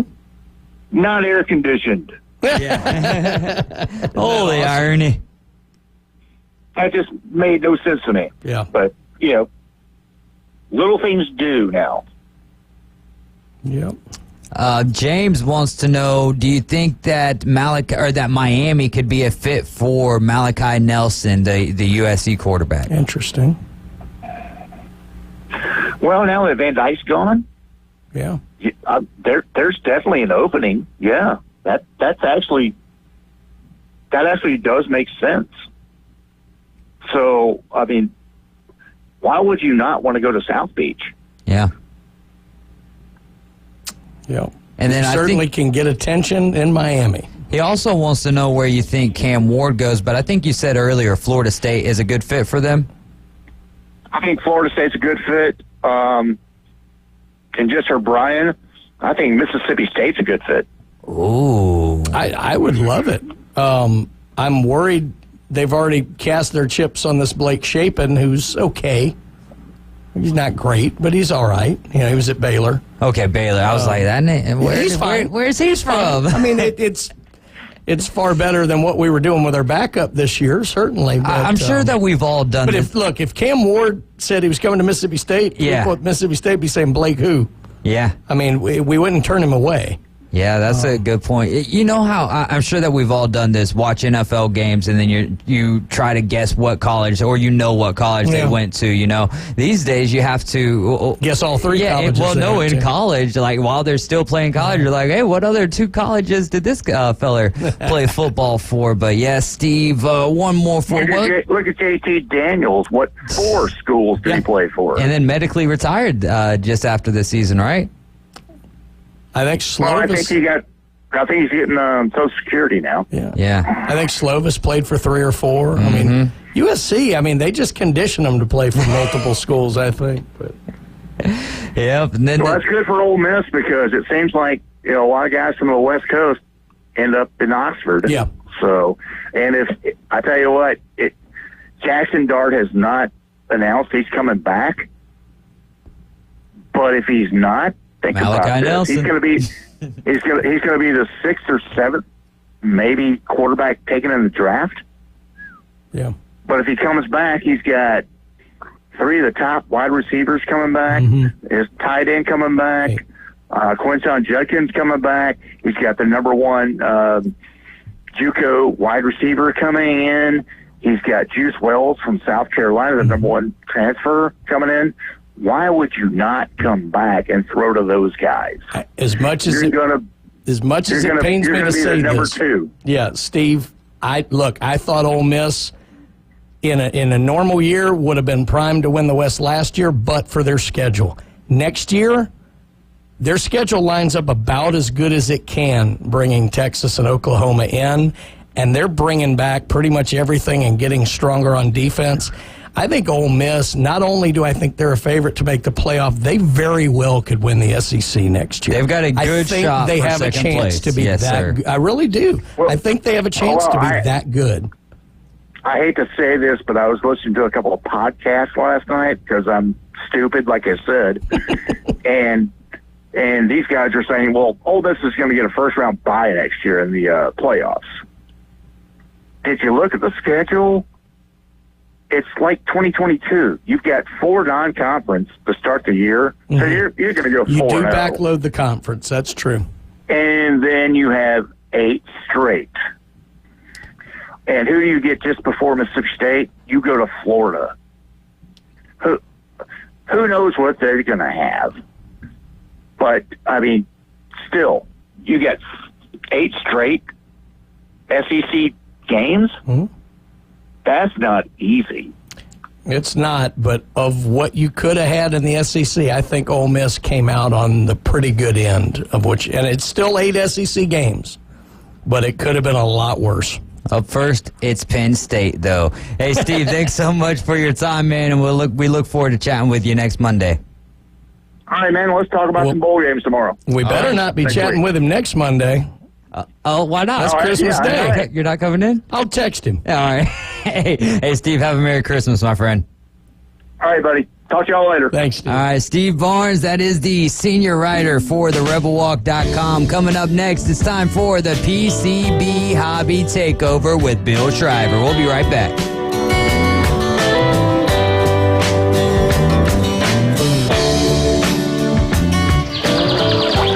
ESPN Northwest Florida has the real local fishing report. Hi, this is Tim from Bay Breeze Bait and Tackle. Join me every Friday at 4:20 during the Afternoon Underdogs. It's accurate, detailed content from local anglers, plus fishing updates on Saturday and Sunday morning right when you hit the water. Advice and stories from local anglers. Tune into the Bay Breeze Bait and Tackle Fishing Report, exclusively on ESPN Northwest Florida. This is Joanna with ESPN Northwest Florida. Here is your weather forecast on this Monday evening. As we head into tonight, clear skies and a low of 40 with a brisk wind out of the north at 11 miles per hour. For tomorrow morning, sunshine and a temp near 47. In the afternoon and evening, a wind at 8 to 12 miles per hour, clear and a high around 52. For Wednesday, some clouds and a high of 56. This weather forecast is brought to you by Ellis Agency Insurance. Thank you for keeping that dial on ESPN Northwest Florida. Rely on it. PCB Hobby, the beach's premier hobby store for sports cards, comics, coins, and trading card games. PCB Hobby carries the largest selection of boxes and packs from the latest releases of brands like Topps, Panini, Leaf, and more. Looking for a specific player or team? PCB Hobby has a wide assortment of raw and graded cards. They carry parallel rookie, game used, and autographed cards in both modern and vintage. Have a collection you want to sell? We buy, sell, and trade. PCB Hobby on Back Beach Road, just east of Florida Linen. Call 850-320-8388. Hey there, folks. Looking for a place that feels like home right in the heart of Panama City? Well, look no further than Charlie Corm's place at their new location on 15th Street. Charlie Corm's is not just a place, it's an experience. Imagine cozy corners, friendly faces, and the aroma of delicious dishes that'll make your taste buds dance. From sunrise breakfast to late night bites, Charlie Corm's on 15th Street has it all. Charlie Corm's place on 15th Street is now offering exclusive weekday lunch specials. Visit Charlie Corm's place on 15th Street. Look for the giant mural. Hot takes, the latest trades, in-depth interviews. That is my reaction. We break it down for you right here. Very big springboard for the rest of my career. The Afternoon Underdogs. That's the problem right there. 4.3 ESPN Northwest Florida. And we are back. You're riding with the Afternoon Underdogs. I'm David Hayes, along with Coach Brian Haddad, the Bone Crusher. And now with PCB Hobby, the owner, Bill Shriver, in the building with us. Bill, what is going on? And by the way, if you have any any questions for Bill pertaining to collecting or anything dealing with hobbies, you can text us over to 850-215-6290. Bill, what's going on, man? Hey, David. Good to see you, Brian. Good to see you. Good to see you as well, man. I've seen you for a little bit, so it's been a few minutes since I've been in, so It's good to be here. Yes, sir. Great to have you. What are we going to dive into today? What are we learning about? Well, I think the big thing has been if you haven't been out to the shop in the last couple of weeks, you got to come by. Yeah. And it's not to buy stuff necessarily, although I want you to buy stuff, but I think you need to come and see the new place. We've had, I want to give a quick shout out to our general contractor, Gordon Andrews Construction. Their crew has done an amazing job. They're commercial specialists, and they had came into our stuff, and they took the little direction that Todd and myself had kind of creatively put together, and they really ran with it and did a great job. They got us, we took over the space that was next to us. It became available 1st of November, and so we started construction. And if you've ever gone through that process, demolition construction is always, it's a blast, right? Yeah. So it's really fun. At least it wasn't in my house, and so that's what I can say. There you go. It feels like it. So we just last week we finally got moved into the new space on the side, and so we have a beautiful, beautiful new retail location. The store, only half the shop is done, so I will say that we got another 3 weeks of construction on the old space. They're going to renovate the place we were just in. So when you come out to the shop, don't go in the same door. Come to the door that's under the peak with the big logo on it, the big PCB Hobby logo. Unless you want to help, then by all means. Help move boxes. Yeah. And there's plenty of boxes still left to move. But they're doing construction on the old side, about 3 more weeks, and then the entire shop will be completely open. So we're opening the wall between the two spaces. It's going to be over 3,000 square feet of just retail itself. So we'll be probably one of the largest retail shops in the region. So pretty excited about that.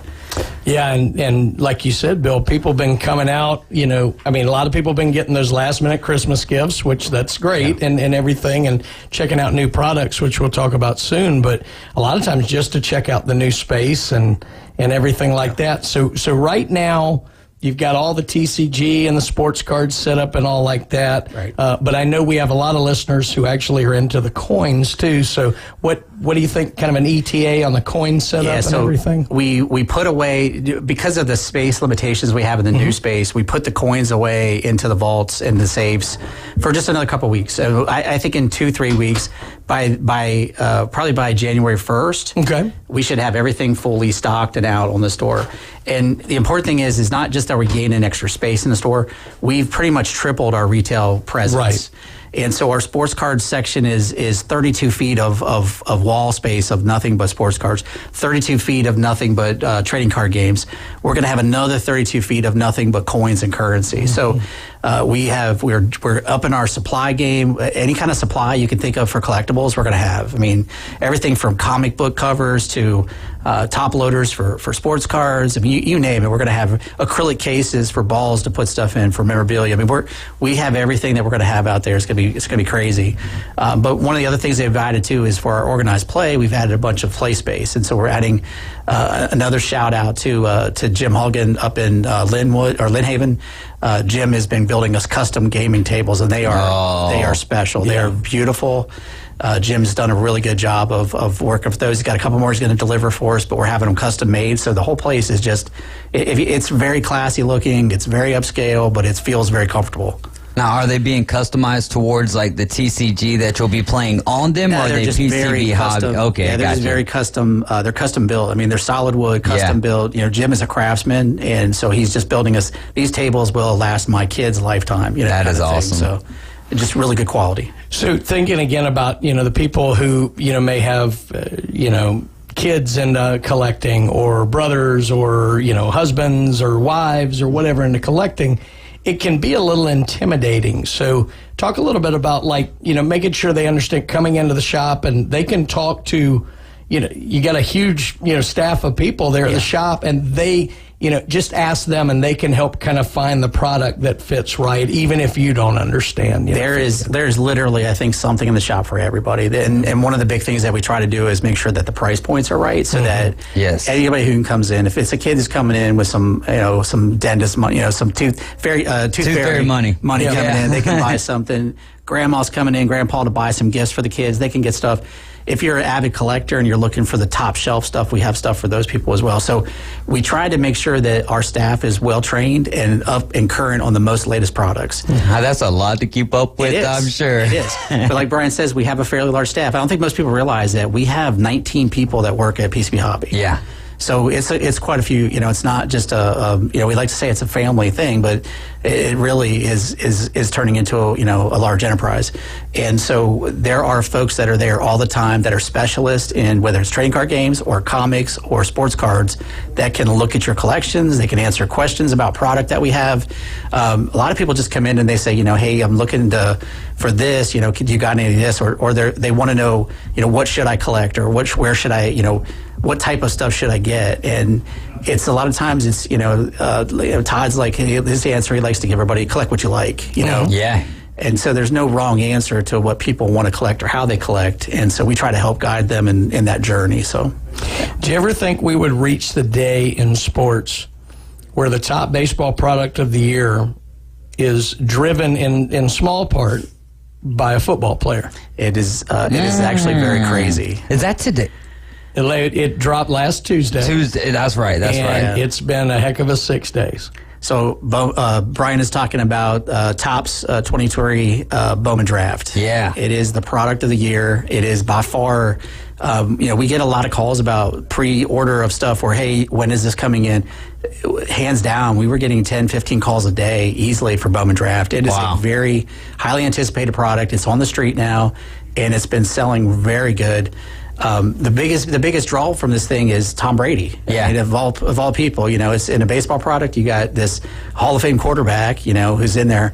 But and maybe a lot of people don't know that Tom Brady was drafted. He was drafted MLB. I think he went in the 18th round. Yeah. Somewhere around there. Montreal Expos. Yeah. And so he never really put out a card. They never really put anything out. I don't believe he actually ever executed or signed the contract. And so he was drafted but never signed. Right. And so, he was still eligible for a rookie card. And Topps really struck and took advantage of that. And there's a couple other players that are out there that are in a similar boat, which I don't want to spoil some of the. We'll talk about it a little bit, but I don't want to spoil. But I think Topps may have some bigger plans for some of these other players. Okay. They put in Tom's cards. They put out there some very limited items, and one of them was a Tom Brady signed autograph. It was a 1-of-1 card. It was a superfractor. And I forget the exact transcription that was We on did it. a couple, but on the one, I think the one you're thinking of was actually on the 12 out of 50 because of number 12. But it says if baseball doesn't work out, there's always football. I've seen that. Yeah. It's very funny. And so it's that's like a sought after. I mean, it's it basically highly is a sought after. 1-of-1 because it's the only one he It's the only one he did like that. that. So. Yeah. And so somebody, there was a bounty that was out. A lot of times what happens is people put bounties out on these cars, and there was a bounty for $500,000 for the 1-of-1 superfractor. And somebody hit it 6 days ago. Yeah. And so it's out there now, but there's still a lot of great products out there, a lot of good cards that are part of the set that you can still get Tom Brady autographed rookie cards and put them in. So I know one other person, and Topps has not, I'm not speaking out of turn for Topps, and we haven't heard any secret Topps meetings or anything, but just in retrospect of this, you kind of go back, well, who else is eligible for this kind of thing, And Patrick Mahomes was also drafted, but he went in the 37th round. I don't even know what team it was. I would guess the Minnesota Twins, but only because his dad played there. I'm trying to remember actually who it was, but he was I can't remember off the top of my head now who the team was, but he was drafted in the 37th round, but he never signed a contract either. Right. So I would say that if this goes well like this, which it seems to be doing, Topps is probably going to throw something like that in for Mahomes too, I would guess. Detroit Tigers.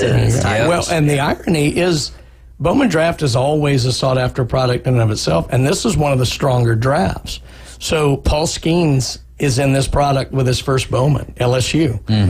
Max Clark, the high schooler for the Tigers, is in. Wyatt Langford from the University of Florida is probably the top chase because pitchers don't draw quite as much as hitters. So Wyatt Langford's kind of the top guy of that. They held Dylan Cruz. They're going to hold him for 24 Bowman. Okay. But it is just an unbelievable product and right in time for Christmas. What about the Gator that the Braves drafted? Hurston Waldrop? Yeah. He's in the product as well. A lot of Braves fans certainly are chasing him. There is a lot of good prospects that are part of this, and I just think the whole concept of what they did with Tom Brady was just fantastic. And so there is a lot of folks that could fall into that same category, and even probably cross sports, between basketball, football, and baseball. So it's an interesting kind of twist on stuff. So one of the best products have heard about selling all fall. Of course, the South is college football crazy. We've been talking about it most of the time here today. One of the best products has been that Bowman Chrome University, which is the college football product, fully licensed, everything. Well, Bill and I found out early yesterday morning that they've actually released what's called Sapphire of this product. And Sapphire is very high-end, like not so much in the money it costs to get in, but the quality of the card. It's a different look. It's got kind of a cracked ice look to it. They make a lot fewer of them, and it is gorgeous. And they've made it for Bowman Chrome University. And I think you picked up some for the shop. Should be in this week. Yeah, we were able to get a case of it. Hopefully it's going to be in the mail soon. Yeah, it was a Topps Online exclusive, so you had to really get out there and fight for it. You know, it was one of those things, when it's gone, it's gone. And so we are going to have some at the shop. We got a case of it. Luckily, we were able to get some, so we'll have that in stock here, hopefully in the next few days. Just in time for the playoffs. Just in time for the playoffs, yeah. Yeah, I think one of these companies should come up with something that's like the busts. You know, like revive Jamarcus Russell. You know, revive like Orion. Why you got to pick on my Mobile guy? Just whoever. It doesn't matter. Just a brand or what would you call it? Like your not your superfractors, because that's how a card looks, right? Yep. So you're drafted or whatever, but busts. NFL bust, MLB bust, NBA bust. I'm not sure any of the guys would want to sign on to be. I was going to say, wah, wah, wah. I don't know about that one, but yeah. Oh, did they just fire back? Yeah. Well, I mean, you could have some fun with it. I mean, Mandarich and Ryan Leaf. Oh, yeah. And, you could certainly put together a Hall of Fame. And look, Russell belongs on that list. I might be one of the few people on earth who actually collects Jamarcus Russell, because I collect Mobile guys. So I've got Jake Peavy's and Jamarcus Russell. Satchel Paige a little expensive. Yeah. But I got a few of his. A few now. Yeah, Eddie Stanky and Billy Williams, Hank Aaron. So there's a lot of Mobile guys who've gone on. Jamarcus is a cheaper collection in that. There you go. There are some people who like to collect on the darker, morbid side of the collecting. The killer cards or the murderer cards and stuff. Man. And so Aaron Hernandez sells very well. OJ sells very well. Infamy, I guess, huh? Yeah, it's that infamy thing, yeah. For sure. Fame is fame. Outside of that, I know one other thing just to update on from last week. Prism football was delayed. That was from Panini, not anything local, to January the 3rd, I believe is what it's going to be after the new year until it comes unfortunately out, not before Christmas like we had hoped this week, but it is a really big product too. It's probably, of the football products, it's probably the biggest one of the year, and so it's kind of disappointing that it got pushed back, but it is what it is. It's production issues, and it's beyond anybody's control at this point. So, man, Christmas. Parents, if you're listening right now and you got kids who play sports at all, they haven't even shown an interest in collecting cards. I remember some of my best Christmas presents growing up were cards. I remember one time we opening up a Chipper Jones and just be like, Chipper Jones, you know what I mean? Like, man, definitely go check out PCB Hobby and get them. Get them the high price box. Yeah. Get them that. That way, it's an investment into your own pocketbook as well. Well, there was a kid who came in yesterday with his dad, and he was into autographed jerseys, and we had a few boxes of their like autographed jersey. It's kind of a mystery, but and they got a couple, and he did really well with them. He's pretty pumped. I know we had a Bo Jackson pulled the other day out of one of those. Yeah, we haven't had a lot of space. We went vertical even in the shop, in the old shop. We had to go vertical in every wall to get, try to cover inches and stuff. But now we have the opportunity, and so we're going to carry a lot more memorabilia stuff. So we're really excited about that. A lot more bats and gloves and hats and helmets and you name it, signed autograph stuff. So the gentleman pulled a you got a jersey. Wasn't real happy with the jersey he got, but it wasn't bad. It was Jack Ham, who's a Hall of Famer. His dad was going nuts. It wasn't like it was bad. Who he was. Yeah, he just wasn't real happy. And but then the next one was the Bo Jackson, and that was phenomenal. So I mean, both of those guys seem like they're pretty good pulls right there. If you're pulling a Bo Jackson jersey, and that's why I'll have to less frequently visit PCB Hobby because memorabilia that's my Achilles heel. Now I know. Thanks, Dave. But just to remind, Bill's point earlier was perfect in that there is something literally at every price point. There are dollar boxes $3 to $10 box. There are high-end singles, the wax, same thing. Cheap packs. Bowman Draft is not a cheap product. I'll tell you right now, it's not a cheap product. I don't want anybody to be sticker shocked, but it's not cheap. It's expensive. For us, even to buy it is expensive. But what we try to do is we took boxes and we packed them out, for example. So that's what we do a lot with our products is we try to bring that price point down that you may not be able to get a full hobby box, but we're going to make sure you can afford packs of stuff to be able to get something you want. Gotcha. Yeah. And Emma made some outstanding Christmas bags that are perfect. They're already in the bag, ready to go. Gift wrapped, ready to just pop right under the tree. Nice. If you're a mom, dad, aunt, uncle, cousin, you're not sure what to get, but you think they like this, you just come grab one of those bags and go. And it's simple. We got stocking stuffers all the way up to, giant bags and stuff. So we did get a text earlier, and it's having to do with Topps. Why are they canceling everybody's orders and then put the Topps Bowman Draft on the Major League Baseball store for $600? No idea. Yeah, Topps does their, Topps, we, as a reseller or a dealer of Topps, we work directly with what's called Topps Direct. And a lot of people deal with Topps.com. And so there's a completely separate side of the house. They're two different businesses, two different, same business, same company, but they operate independently or separate from each other.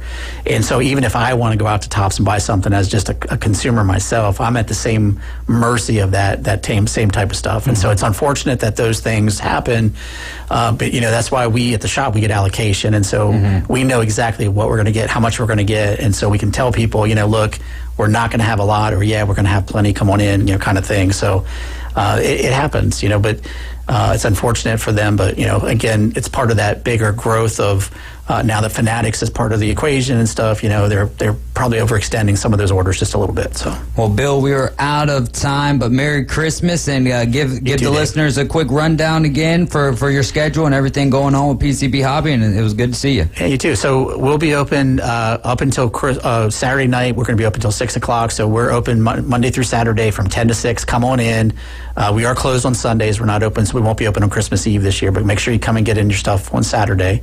We'll be closed on Monday, for Christmas. We won't be here either at the show next week, but you guys have a Merry Christmas.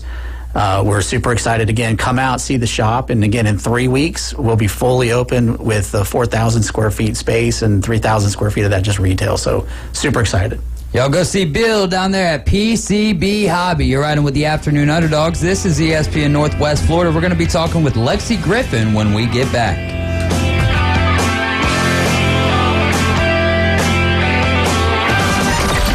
Mornings on ESPN Northwest Florida just got unsportsmanlike.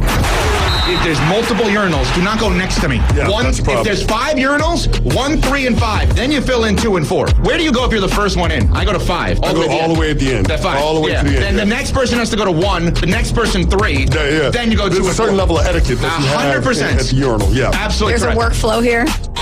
Evan, Canty, and Michelle. Weekdays 5 to 7 on ESPN Northwest Florida. Hey folks, Chris Kramer with Bill Kramer GM. And the best place to listen to the Inside Drive with Ryan Mulvey is inside a brand new vehicle from Bill Kramer GM. And I want you to know we've got 10 times the amount of inventory on the ground as we did this time last year, and darn near all of them are discounted. So shop us online at BillKramerGM.com or visit us the corner of Frankfurt and 23rd. We'll make it easy and take great care of you. PCB Hobby, the beach's premier hobby store for sports cards, comics, coins, and trading card games. PCB Hobby carries the largest selection of boxes and packs from the latest releases of brands like Topps, Panini, Leaf, and more. Looking for a specific player or team? PCB Hobby has a wide assortment of raw and graded cards. They carry parallel rookie, game used, and autographed cards in both modern and vintage. Have a collection you want to sell? We buy, sell, and trade. PCB Hobby on Back Beach Road, just east of Florida Linen. Call 850-320-8388. It moves fast. Let's go. The High School Spotlight. Weekdays at 5:40. Let's do it. Sponsored by Barbaritos. ESPN Northwest Florida. And we are back. You're riding with the Afternoon Underdogs. This is ESPN Northwest Florida, 104.3 here in Panama City, 101.9 in Port St. Joe. I'm David Hayes along with Coach Brian Haddad and the Bone Crusher. And now for our local segment. Instead instead of going over the scores, we'll get to those tomorrow. We've got Lexi Griffin in the building with us. She graduated from Arnold in 2022, right? Yeah, 2022, and now you're playing soccer. This is your second year, right? Second year with Southern Miss. Yeah. How's it feel being a Golden Eagle playing soccer there? It's Get a little bit closer. Sorry. Yeah. It's awesome. I mean, I love my school. I'm super blessed to get the opportunity to play D1, and I mean, my teammates are great. My coaches are great. Have a great time, too, playing soccer. It's hard, to go from high school and try and go and play in college. Right. There's I forget the statistic, but it's very rare to be able to go and play in college. So I'm really just enjoying every minute of it and super blessed, to be honest. How did you come to the decision of Southern Miss? So in high school, I was talking to a few other schools, a few other Division I schools, but Southern Miss, my coach, Coach Mo, he was always calling me, even during the dead period when we couldn't talk, not calling me, but he was constantly keeping up with me. And then once I got to my junior year, the summer going into my junior year, he had me come on a visit, and I just fell in love with the school right then and there. And he seemed genuine. It was a genuine connection, and I felt like I would be able to probably play and make an impact as soon as I got there. When did you commit? Was it that junior year? I committed the summer going into my junior year. So I think I was 17, and you stayed committed 16. the whole time? Yeah, never decommitted. No, all the way till I got there. So she understands what the word means. Yeah. Do y'all deal with that a lot? Maybe not yourself, but as far as your team, have you started to see a lot of you've only been in it since 2022, so the transfer portal was already kind of, I don't want to say wreaking havoc, but it was already a big deal, and so was NIL. Does that affect the Golden Eagles soccer team?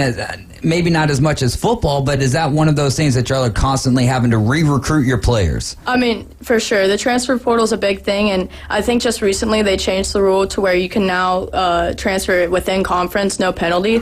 And so, a lot of our players, we haven't had a lot of transfers this past year, but a lot of players that we get are either grad students that go into the portal, and then my coach picked up a lot of grad students this past year, or it's just people that, you go to SEC school, it's cutthroat there. So you may be a great player, but going to SEC school, you might not play. But if you go to mid-major, you'll play and get a lot of minutes. And we recruit a lot from the SEC schools and other schools that maybe players that don't play as much. But transfer portal has a huge impact, I think, on every sport in college, just because it kind of gives you that new life. If you aren't playing in your school, you have that new opportunity to go find somewhere that can fit you better, All right, so I'm going to piggyback off of that and feel 100% free not to answer this if you don't want to. Okay. Because That's a terrifying thing to say. I know how I feel about it as having coached, and I'm an older, get off my lawn kind of guy, so, I'm older.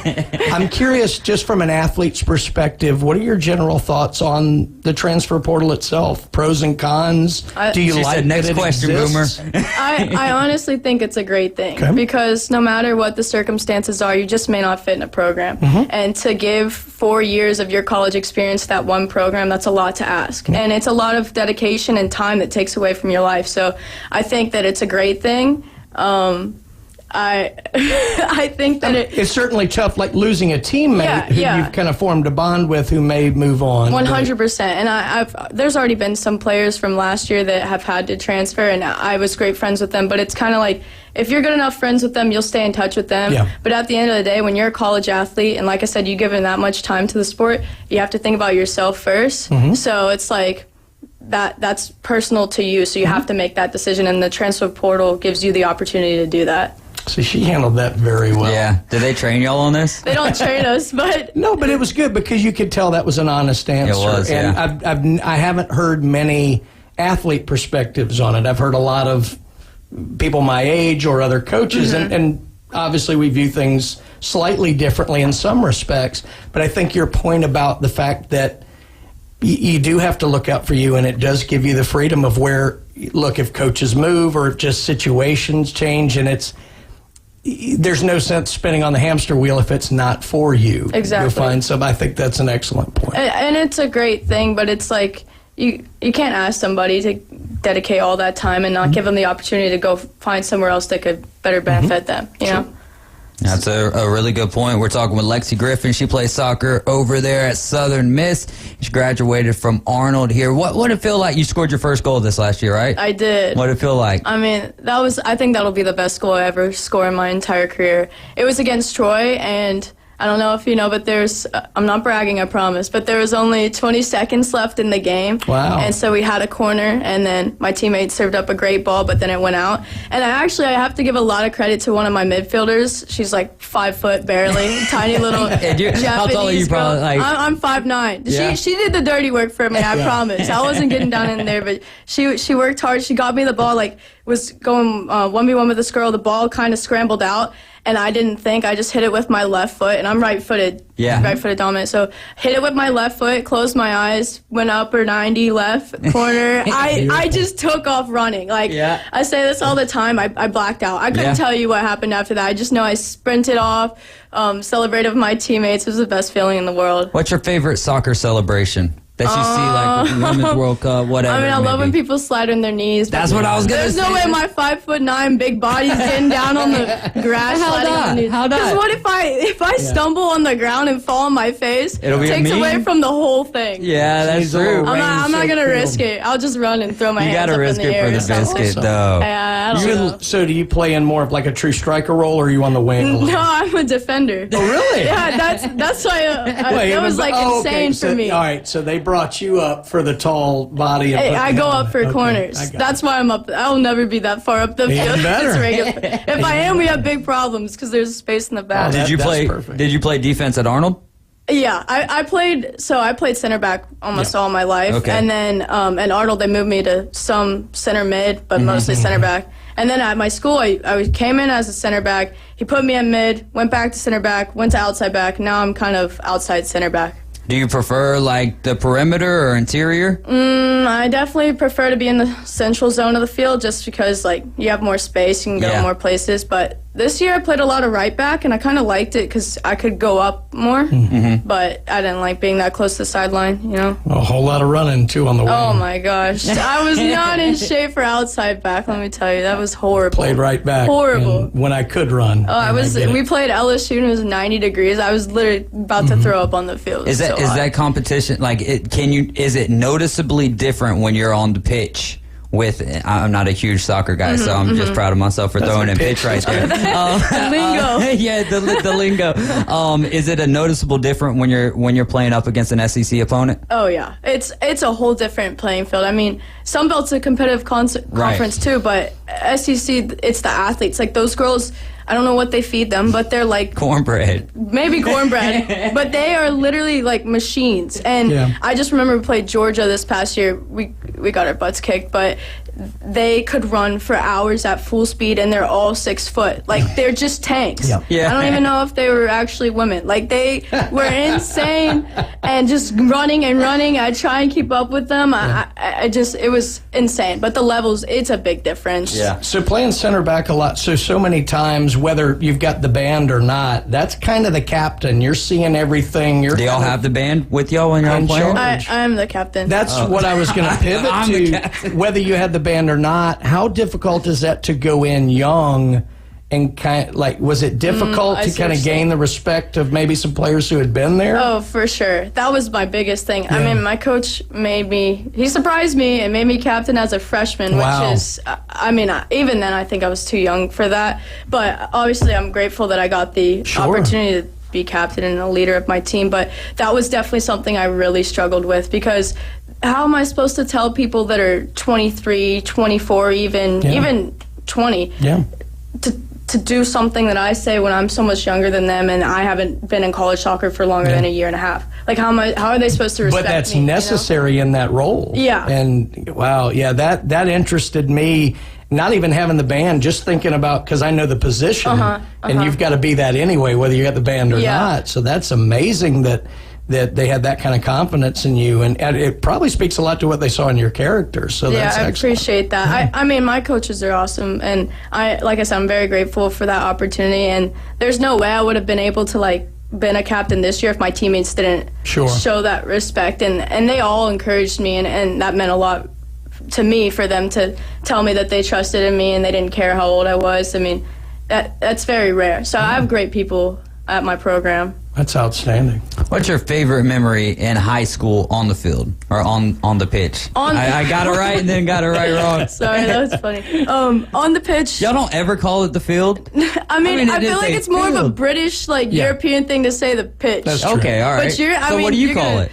The field. Yeah. Oh, okay. Field. All right, then. No, but you're going above and beyond. That's awesome. Yeah. On the pitch. What's that dude who does it for ESPN, Twillin or something like that? Taylor Twellman. Yeah, there you go. I'm trying to be like him. There you go. Okay, can I have a British accent? Well, he doesn't got a British accent at all. No. Sorry.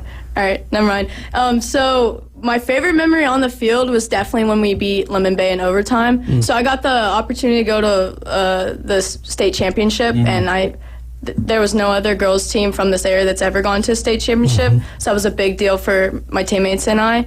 And so we won in overtime. I forget the score. I think it was 3-1 or something like that. And all of our family was there. I think that was the biggest crowd I've ever played in front of, too. I mean, there's a ton of people there. Did that make you more nervous or more confident? More confident. I don't really get nervous with, a lot of people. I appreciate a lot of people going. It's, fuels me. But that was really cool getting to celebrate going to, that was the game that sent us to the state championship. Yeah. So it was awesome. It was a great memory. So the semifinal was more memorable for you than the state championship was? Because we lost, yeah. Oh. No, it's okay. I knew where that was going as soon as you asked. It's okay. I mean, if we won, I would have been winning the state championship. But that is a lesson in questioning. Hey, we both stepped in it this segment. It's perfect. Well, all right, we've only got a minute left here. We got to get you back on before you head back to Southern Miss. When does the next soccer season start for you guys? It'll be next fall. Okay, next fall. Our all right. season in August. What's a piece of advice you'd give to young athletes wanting to play sports at the next level? I would definitely say make sure you're ready to set your life to that amount of dedication, because it's a lot, and it's mentally a lot too. So just making sure that you prepare yourself and never slack off. Never slack off. That's best advice ever. Lexi Griffin, ladies and gentlemen, she plays soccer for Southern Miss. All right, we'll be back tomorrow at 4. Remember, Jesus loves you, and so do I. Have a great day. To the top.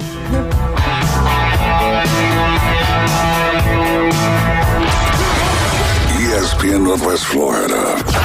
The Afternoon Underdogs. You have to look at this and be like, good God, if they can do that to Florida State, of course they can do it to us. Yeah. We all need to get back together. The Magnificent Seven, or whatever they wanted to call us, this is real now. It is gut check time. And we need to get our lawyers on the ball, and we need to figure out how we disintegrate this thing so that we can all move on. 4 to 6 weekdays.